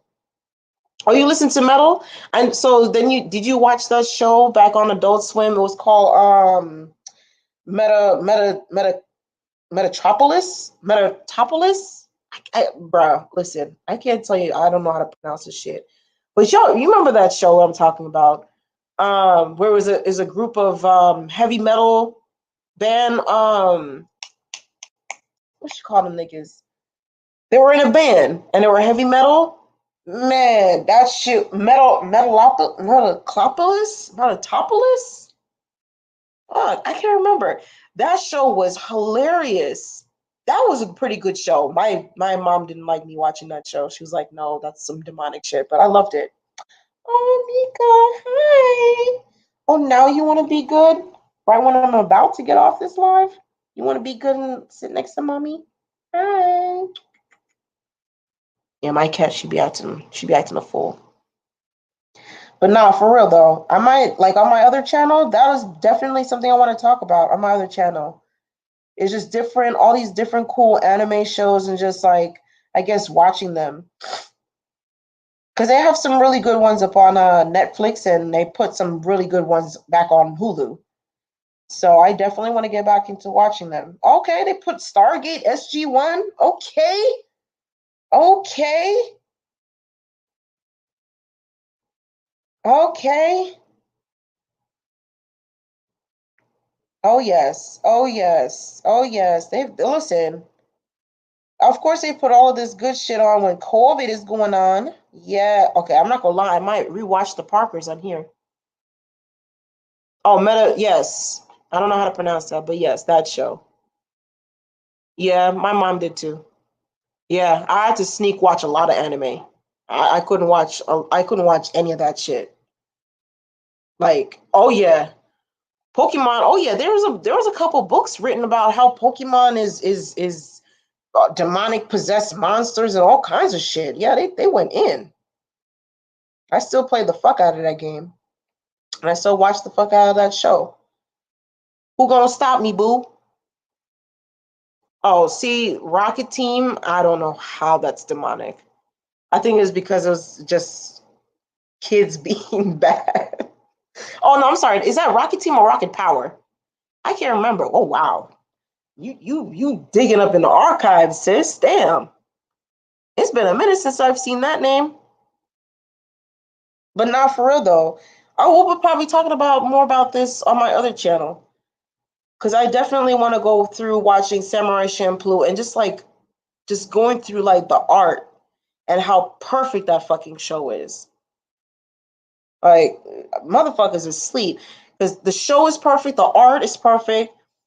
The I think the storyline could have fixed the storyline much better, and I think the only reason why I say that is because that 26th episode was definitely a cliffhanger for a new season. But the mere fact that they said they're not going to create a new season, that pissed me off. I'll wait until I'm 80 years old. Oh, Team Rocket from Pokemon. Oh, okay, okay, okay. Yeah, I fuck with that.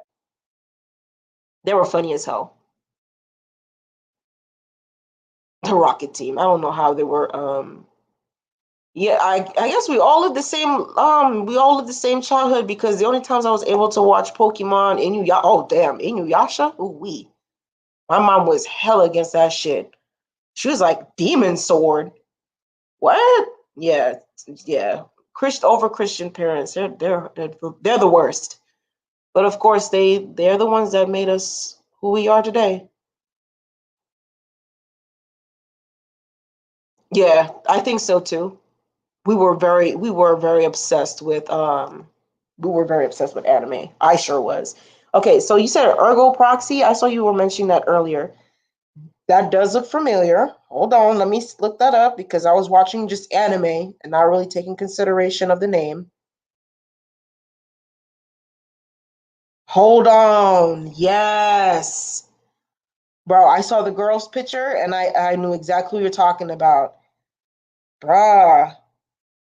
Okay, these are one of the shows that I didn't watch because it did frighten the fuck out of me. Now, okay, if you saw this show, I know you saw Paranoia Agent. I want to go over there's this one particular episode that freaked the fuck out of me. I think it was the second to last. It was around towards the end of the actual season itself. It was those two older people who were basically just traveling all over Japan with an underage young girl. And the way that episode ended made me feel very disgusting. It made me feel so wrong. That show, Paranoid Agent, made like it violated my whole childhood. Swear to God, it violated my whole childhood. I couldn't watch that shit. Oh, you're into Marvel and DC, sis? Me too. I'm a DC person. I'm sorry, I'm a Marvel person, but I do like DC. Yeah, like of course I only fuck with villains. I'm sorry, them hero motherfuckers is boring.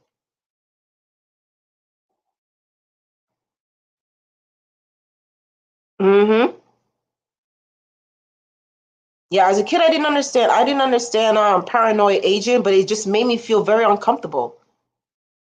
It made me feel. I was like, this is very strange. Like I didn't understand any of that shit was going on, and I think it was because I was a kid. I actually want to watch it now as an adult because I know what I was seeing. If it made me feel uncomfortable and I didn't understand why, I know that once now that I'm watching it now, I know for a fact that shit's gonna throw me off. Yo, FLCL, bruh, bruh. Every time when they put that motherfucking show on, I watch it. I don't. I'm not gonna lie. I might watch that, and I would probably take like shrooms when I watch that shit. But I know for a fact, like I'll probably watch that smoking. That shit, man, that was a funny ass show. Damn, Fooly Cooly. Yeah, it really disturbed me. It really did. I never got into Death Note.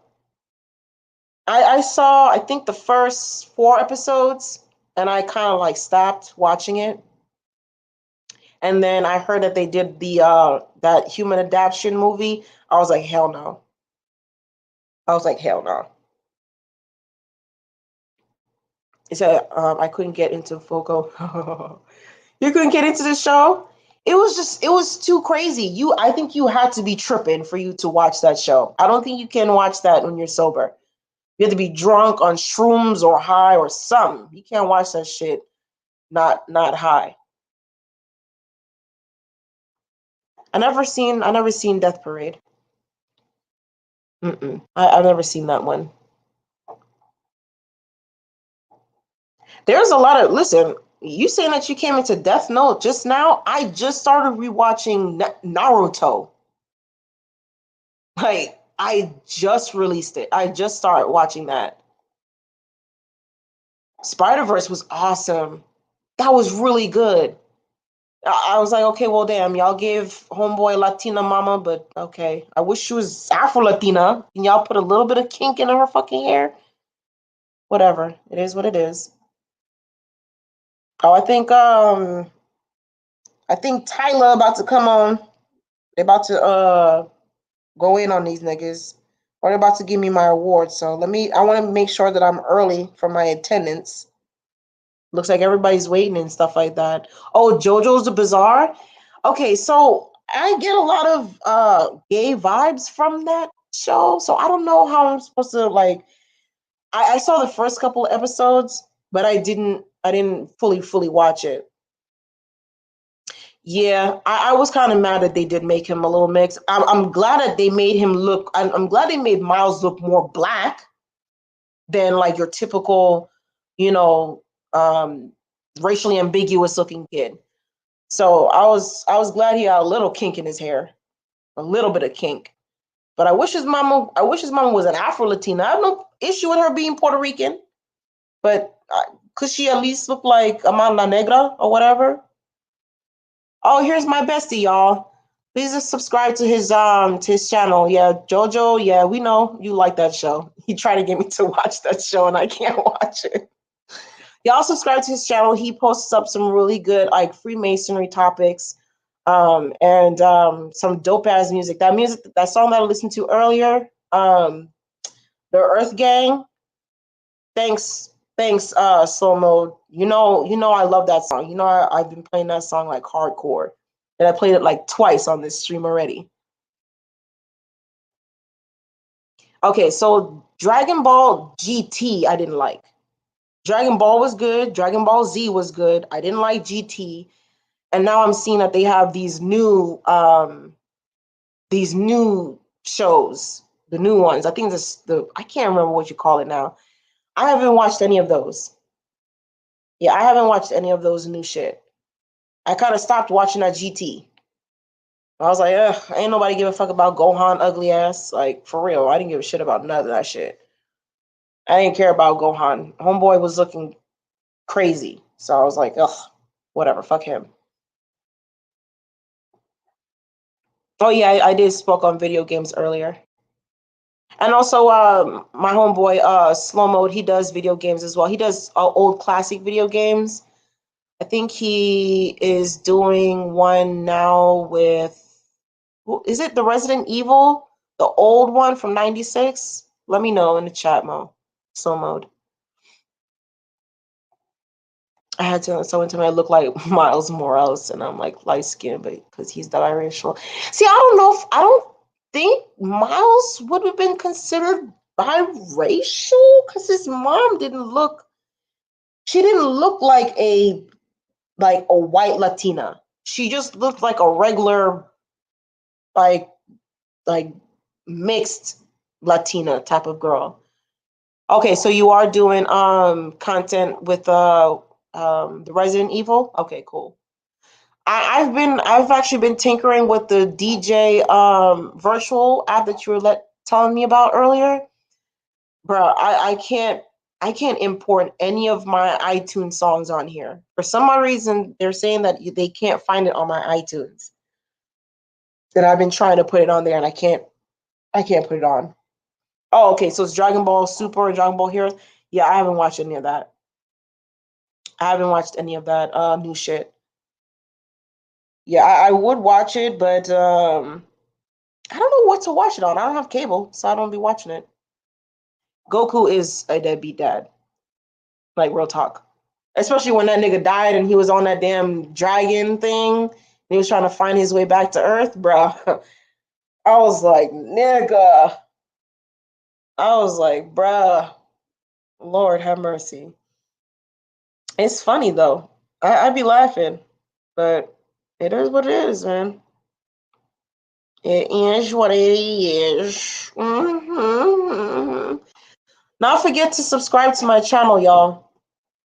Yeah, subscribe to Somo. He has some really fire ass music. He chops up music and he chops up really good anime and stuff like that.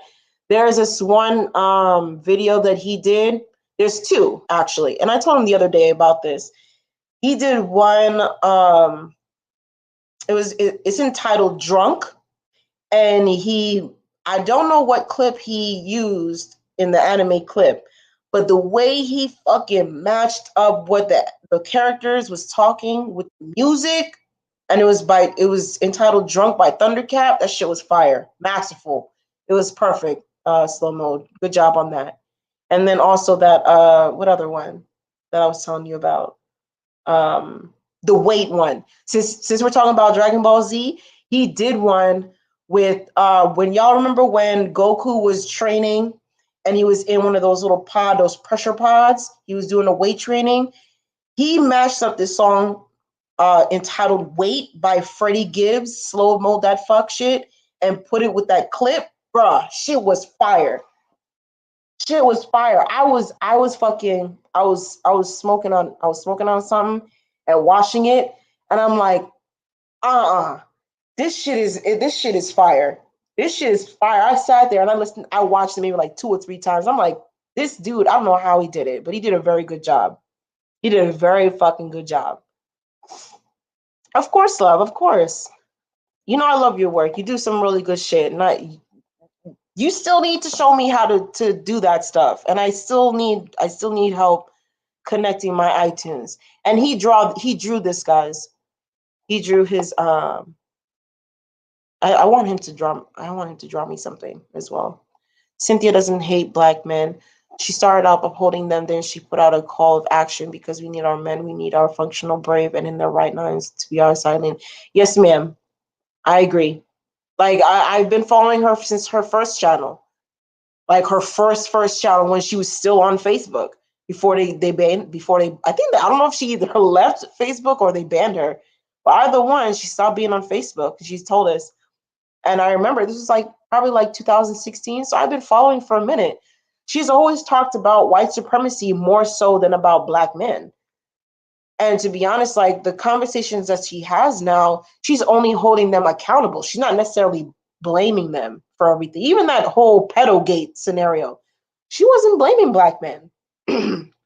Like, oh, it's your fault. She was just saying, like, look, at the end of the day, you know, black men are the gatekeepers of the music industry. And hey, you kind of let white boy in. So it is what it is. Oh, Vegeta's fire. Vegeta's my husband. Period. Vegeta and Trunks. I know they're, you know, father and, you know, son, but whatever. I love them both. I love Vegeta. Oh, you like Cell and Frieza? Oh, girl. I know what kind of sis you are. Uh-huh. I loved Piccolo. We all know that Piccolo is black. Period. We all know that Piccolo. Listen, my young ass. I'm gonna get chewed out for this. But when I was watching that show, I used to just think of like, if Piccolo is indeed black, I wonder what that schlong looked like. Real talk. I know he got that Super Saiyan dick. Real. Ooh, wait, hold on. Let me backtrack. I can't see this on this channel, bro. But for real. Like, I was like, bro, I was thinking some real vile thoughts watching these damn shows. I need some Jesus. I need help. Like, real talk. I need help. Okay, so you started watching her the same year. Did you have the same name back then? Because I didn't have the same name. I didn't have the same name for my YouTube channel either. So I may have seen you in the comments maybe before the live stream started happening and stuff, because I was watching her since 2016. Now she's just trying to undo the mind they have been giving black women, the worst of themselves, and she's trying to get black women to understand how to. Yeah, that's all she's doing. I know a lot of black women are listening to her content and they think that she's just pushing more anti-black men vitriol, but she's not. Understanding the pathology of somebody doesn't mean that you hate that person. Like, I understand the pathology of white people. That doesn't mean I hate them. I just understand how you think. That's it. And I just move accordingly. Oh, crush. I was married to them motherfuckers. Period. Period. I was in love with them.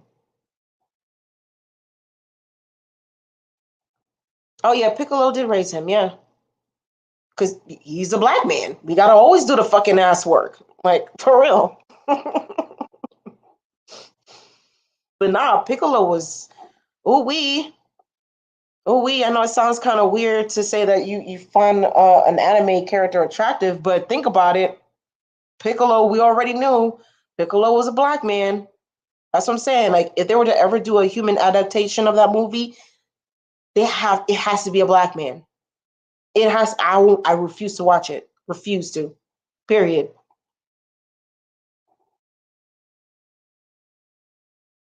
Okay. Yeah, I only interacted with Cynthia G's content. It was up until recently, like 2018, when like Taz and Nyla came out and stuff. That's when I started really actually interacting with the space. I've been around for a minute, but you know, it's either Tommy Sotomayor, and I was in his chat maybe once, and those motherfuckers devoured my ass. This was years ago. I was like, hell nah. Yeah, she does. She talks a lot of truth. I understand why a lot of black men do feel like she says some very questionable things. I understand why they get that, but then again, the only reason why I do is because those type of dudes don't they're used to being coddled. And that's what basically Sin's talking about. We got to stop coddling these men. And it's true. We got to stop coddling them.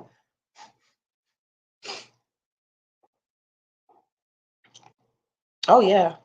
Oh yeah. Oh, she riding and sliding on that. Real talk. All day. Uh-uh. Listen. So how How does Taz come in here telling me he just woke up, he about to start his live, he sets it for 8:30, and he's what? How many minutes late? Come on now. Come on now. Yeah, I had a huge crush on Vegeta, Trunks. I thought Krillin was adorable. With his little short ass and the little damn 6 dots on his forehead. I thought he was adorable as hell. But Mugen will always be my that will always be my character. And Slow Mo, he knows, man. We were actually binge watching Samurai Champloo, one of my favorite shows of all time. Mm-hmm. Oh yes. Oh yes. Them green niggas, they be fine. Yes, girl. Mm-hmm. They are mad because Sin is calling out the negative behavior. Right? They would rather her empower them because she's a woman. That's true. A lot of them, they just want us to just like keep stroking their ego, not realizing that their ego is feeding into negative actions. A lot of them are. Who, Bardock? Hold on. Why does that sound familiar? It's been a minute since I've seen these damn motherfucking names, child. I can't be saying Bardock. Huh? Hold on. Hold on. We gonna see what you talking about, sis. Oh yeah, him too. Yeah, he was cute. He just kind of reminded me of I ain't gonna lie, but a lot of these niggas look the same. He just looks like a young version of a mixture of Vegeta and Goku. Like you can tell by the like you can tell by like where the hair is placed of which one they were. It's funny. Oh yeah, Android 17. That's what I was thinking about. Android 17 was lit. They were lit, man. I remember when they showed their appearance, when the little they were coming out from the sky in the little ships and shit, man. I was like, oh my god, we have another alien or whatever, and it was Android 17 with his little fucking ass hairstyle. Yes. See, now when he got older, he looked cooler. But his short little bob, he looked cool too. Oh man, it's been a minute, man. I would like to like rewatch it, but it's a lot of fucking episodes, kind of like One Piece. Oh my god. You know how long it took me to watch between 1 to 600? It took me like 5 years. It took me like 5 fucking years for me to watch that shit. I was like, hell nah. Okay, so so wait. Did Taz push the time? Taz be playing. We trying to get our rewards here.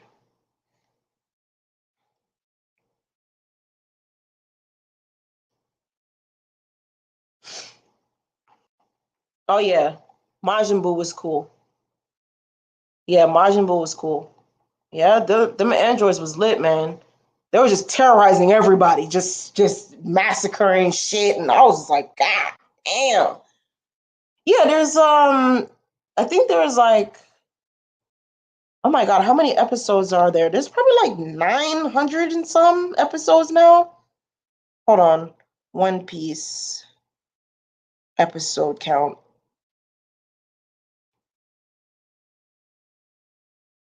Oh, here comes Rudem. Lord have mercy.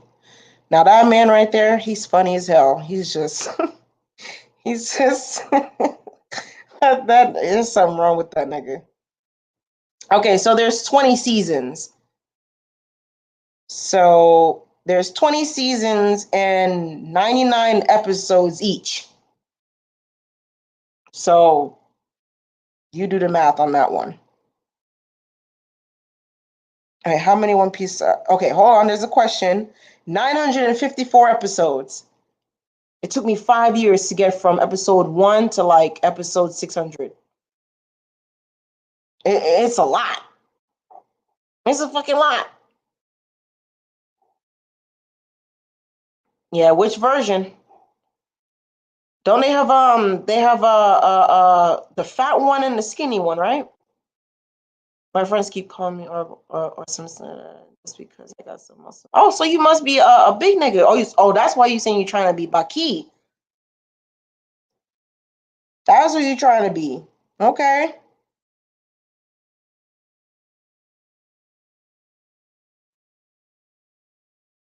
Hold on.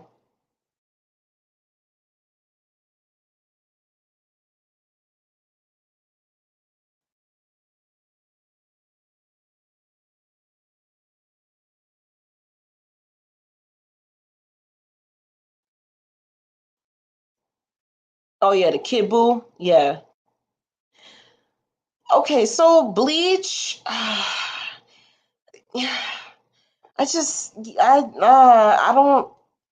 I probably do need to watch it again because when I was younger, I didn't necessarily. There was only like certain level of fighting that I liked. So like when it came to like Cowboy Bebop, the fighting, the Trigun, the fighting, and those shows was cool. But for some odd reason, in Bleach, I was just not entertained. I probably just need to watch it again. That's for sure. Yeah, One Piece is still going on. I don't know why you need 900 fucking episodes to find you to. I don't know what was the object goal again. I don't remember the goal of why he was um doing that shit. Okay, so it is kind of okay. I probably just need to watch it now because I'm an adult. Yeah, I just probably need to watch it because I'm an adult. Because there's just certain shows that I couldn't really like or watch when I was younger. I was like, I might just watch it when I get older. And I think those are one of the shows that I probably need to watch. But I'm waiting on this man to put on his damn live. I hope he's not postponing it because of my life, because I don't give a damn. Start your live so I can cut the shit off. I'm just filling in the gaps for y'all, to be honest. But yeah. Oh, and the Kid Buu, yeah.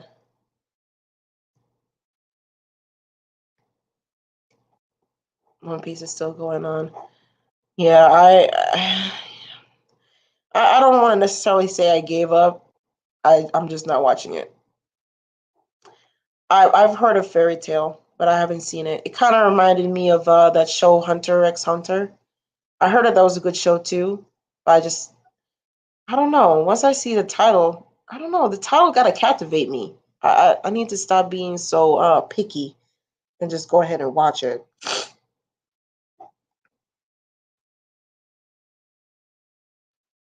What platform is that on? Is that on Netflix or Hulu? I really want to just like go ahead and binge watch those and just like if that's something that y'all want to do on my other channel, we can definitely set that up. I think I went up to like episode 15 or 17 of Samurai Champloo a couple days ago. We were just trying to binge watch it in one day. I think we went up to like episode 17. I do want to rewatch Baki. Oh, slow mode. I don't know if I definitely want to chop and screw up that first episode of Baki that we saw. I remember we were watching that first episode. Shit was fire. I definitely want to chop that shit up. And one of those Freddie Gibbs songs would be perfect with that fucking song for real. So I definitely want to do something like that. But man, this man keeps like, I hope he doesn't postpone this again.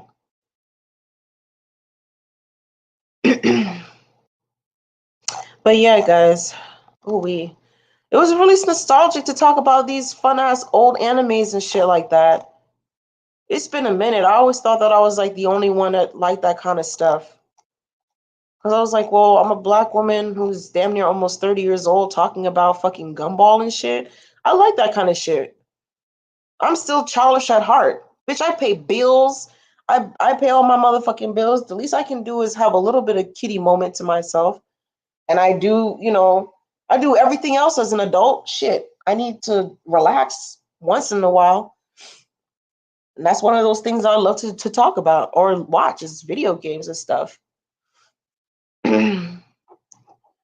I've seen that name before, so I'll definitely go ahead and look up Hulu and Netflix. I'll look through those titles. Yeah, I have Crunchyroll, but I think you also need to buy the there's a free version and then there's the one that doesn't have all the commercials. Chow. I thought commercials on Hulu was bad. The commercials on Crunchyroll is annoying.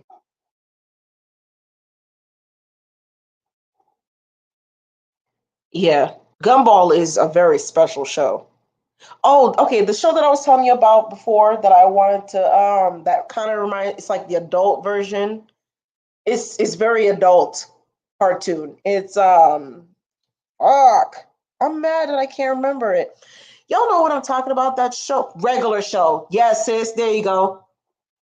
There you go. There you go. Regular show, bruh. That is like that's one of the cartoon show that I resonate with. That last season, season 7, that was a fucking journey. I was like, that is how you end. That is how you end a fucking part. That's how you end a series, bro. That's how you end it. I was so happy. I was sad, but I was like, yeah, that's how you end a fucking show. That's how you end that shit. Yeah, Adventure Time. Yeah, they start pushing a lot of LGBT stuff in there. It was still good though. It was still good. Um, I really don't like that they push that part because kids watch it, but then again, kids are not stupid. They're gonna figure that out somehow, some way or another. I don't like that they're using cartoons to show that, but yeah, Adventure Time. I like that show now, but a regular show, that show is fire. That show is awesome. I might rewatch that show again. It was very fun. It actually, uh, you know, with that whole, who is your actual friend? That coon. Mm. Yeah, that coon and the bird. It's not a coincidence that they use a coon and a bird. Yeah, the free version has a lot of fucking commercials, and it's very annoying. I hate it. Rick and Morty's fire. I'm waiting for. Is it season 4 that we're waiting on right now, or season 5? I can't remember. But I know I've seen all of the episodes on Hulu. That show is wow. Yeah, you can't be sober and watch that show. You wouldn't understand it. I remember I was watching a couple episodes and I'm like, this show is so confusing. I smoked the blunt. I get it now. It's a really funny fucking ass show, man. There are so many really good cartoons that's out right now that like I think people because that whole pressure of being an adult, we can't like they tell us that we can't enjoy these things, and it's very like disheartening because I enjoy those shows. Oh no, Steven Universe, I love that show. Like that show right there, like I was like, oh, this is stupid, and then I just watched it with my little sisters. Child, I ended up finishing that whole entire season without him. That show is actually very great. It's actually very entertaining. Very entertaining. Very, very, very good. And I hear that they're having a new season that's coming out soon. So I might go ahead and watch that for sure. Rigby and Mordecai. Yeah, that's his name. Very interesting names too. I like the name Mordecai. And they spelled it with a T, I think. It is with a T. Oh yeah. Yes, yes, Chowder. I remember when they showed the infomercial for. I was in high school when they showed that show. I was a junior in high school. I remember I was watching a movie. I can't remember what movie it was called, and they played that show like the first 10 minutes of that episode, the first episode or whatever. I was like a commercial. I was in love. I was in love. Bob's Burger also. That is actually a pretty funny show. It's hilarious. Now, if they were to have a black version, ooh wee, bruh. That black, listen, I'm not gonna lie though. If they had a black version, they would have had John Witherspoon to voice one of them. But the brother passed. There's some really iconic black voices that could have played in those type of shows, and they're passed already. Yeah, Teenage Mutant Ninja Turtles. Yeah, you can't not like that show. Yeah, if you didn't like that show, I don't know what to tell you.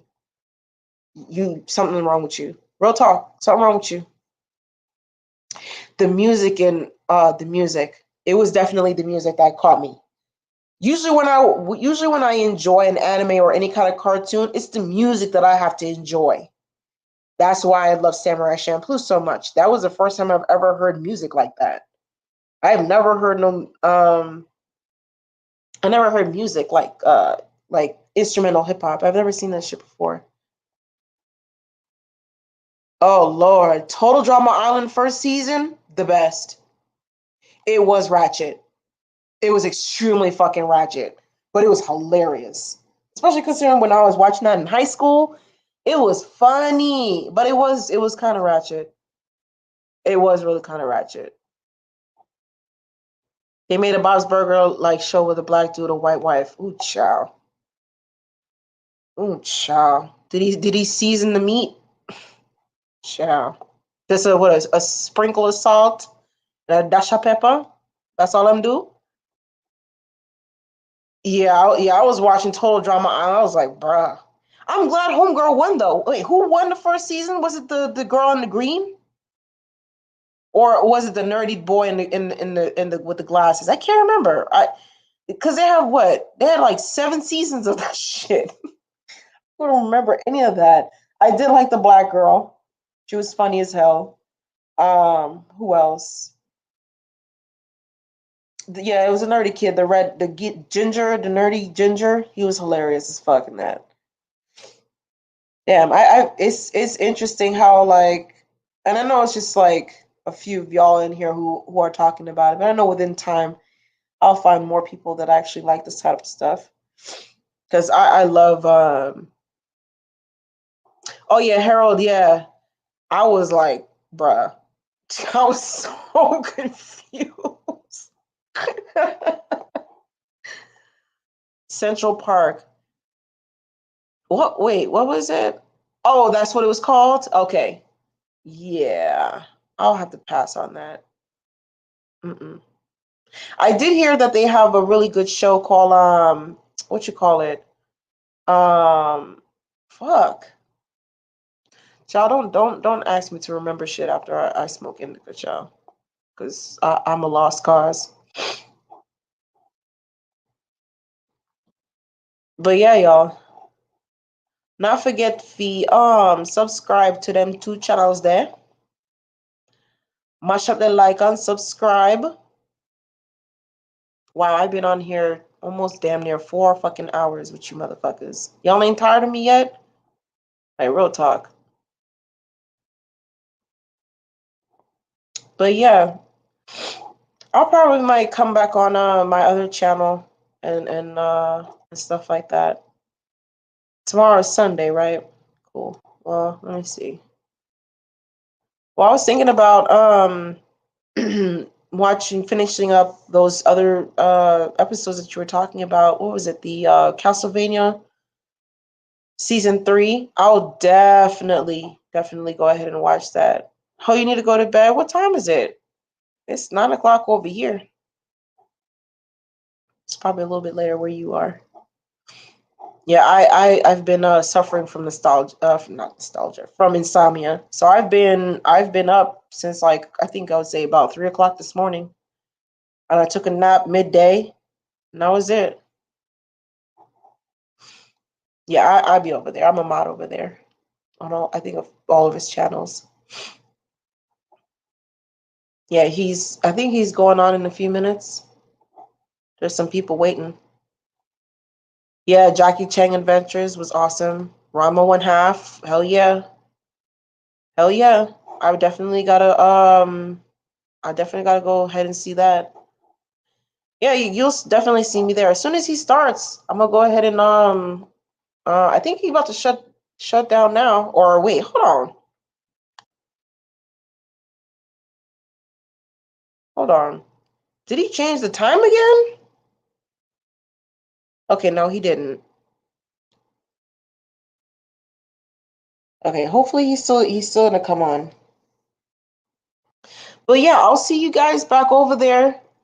It was awesome that you guys came to talk with me about a little something some. I know we went off on a tangent on like multiple different topics, and we ended up talking about anime and all those nostalgic shows. But yeah, we could definitely talk about more anime and all that kind of stuff on my other channel. You might see me come more off of that channel than this one. I'm just trying to get more traffic over to the other one. I'm trying to get it to at least like 500 within the next few weeks, which I can. I'm just lazy. But yeah, I'm gonna go ahead and I'll close this out, and I'll see you over at Taz Exclusives, the GOAT, and Miss Nyla Serious. Y'all know who I'm trying to sound like. Oh, thank you, love. You know, I'll be going off on a tangent. You know, I'll be rambling and shit like that. But I'm glad that y'all be sitting listening to my shit. But hopefully, next time, I'll definitely drop the link, and we'll just go ahead and have a nice big talk and stuff like that. I really like, reminisce on good old times and stuff. But yeah, thank you so much, sis. I hope you liked and subscribed to all three of my channels. I will definitely be gaming while Taz is going live, because I don't know, it's just something about like he's very entertaining to listen to, and gaming at the same time. That's what I actually wanted to do this morning. I think he was live, and I wanted to go live and like play my game while I was listening to it, and while y'all like watching me play the game while we're listening. But I didn't want to take away from his viewership. So yeah, he's definitely super, super, super funny.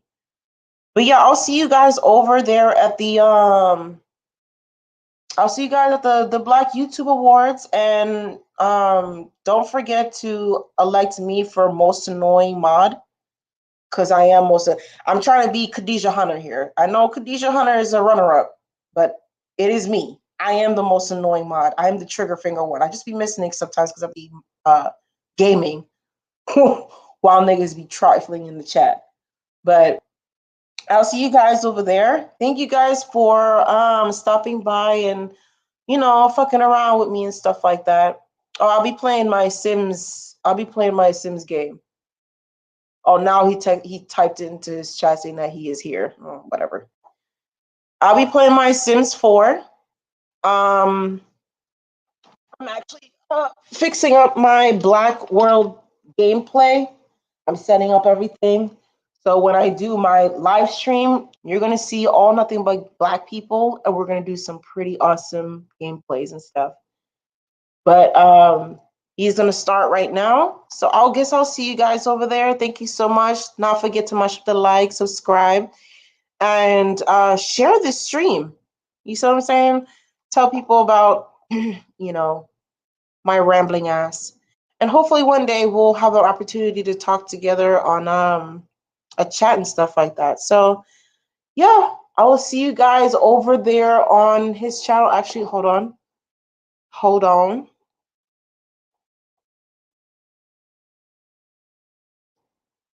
Okay, I think he just started it. All right, guys. So he just started. I'll see you guys over there. Thank you, guys. You have a great night. I'll see you later, okay? Alrighty. Okay, girl. Just message me, because I guess we'll be talking while we're listening at the same time. Alrighty, y'all. I'll see you later, okay? Thank you.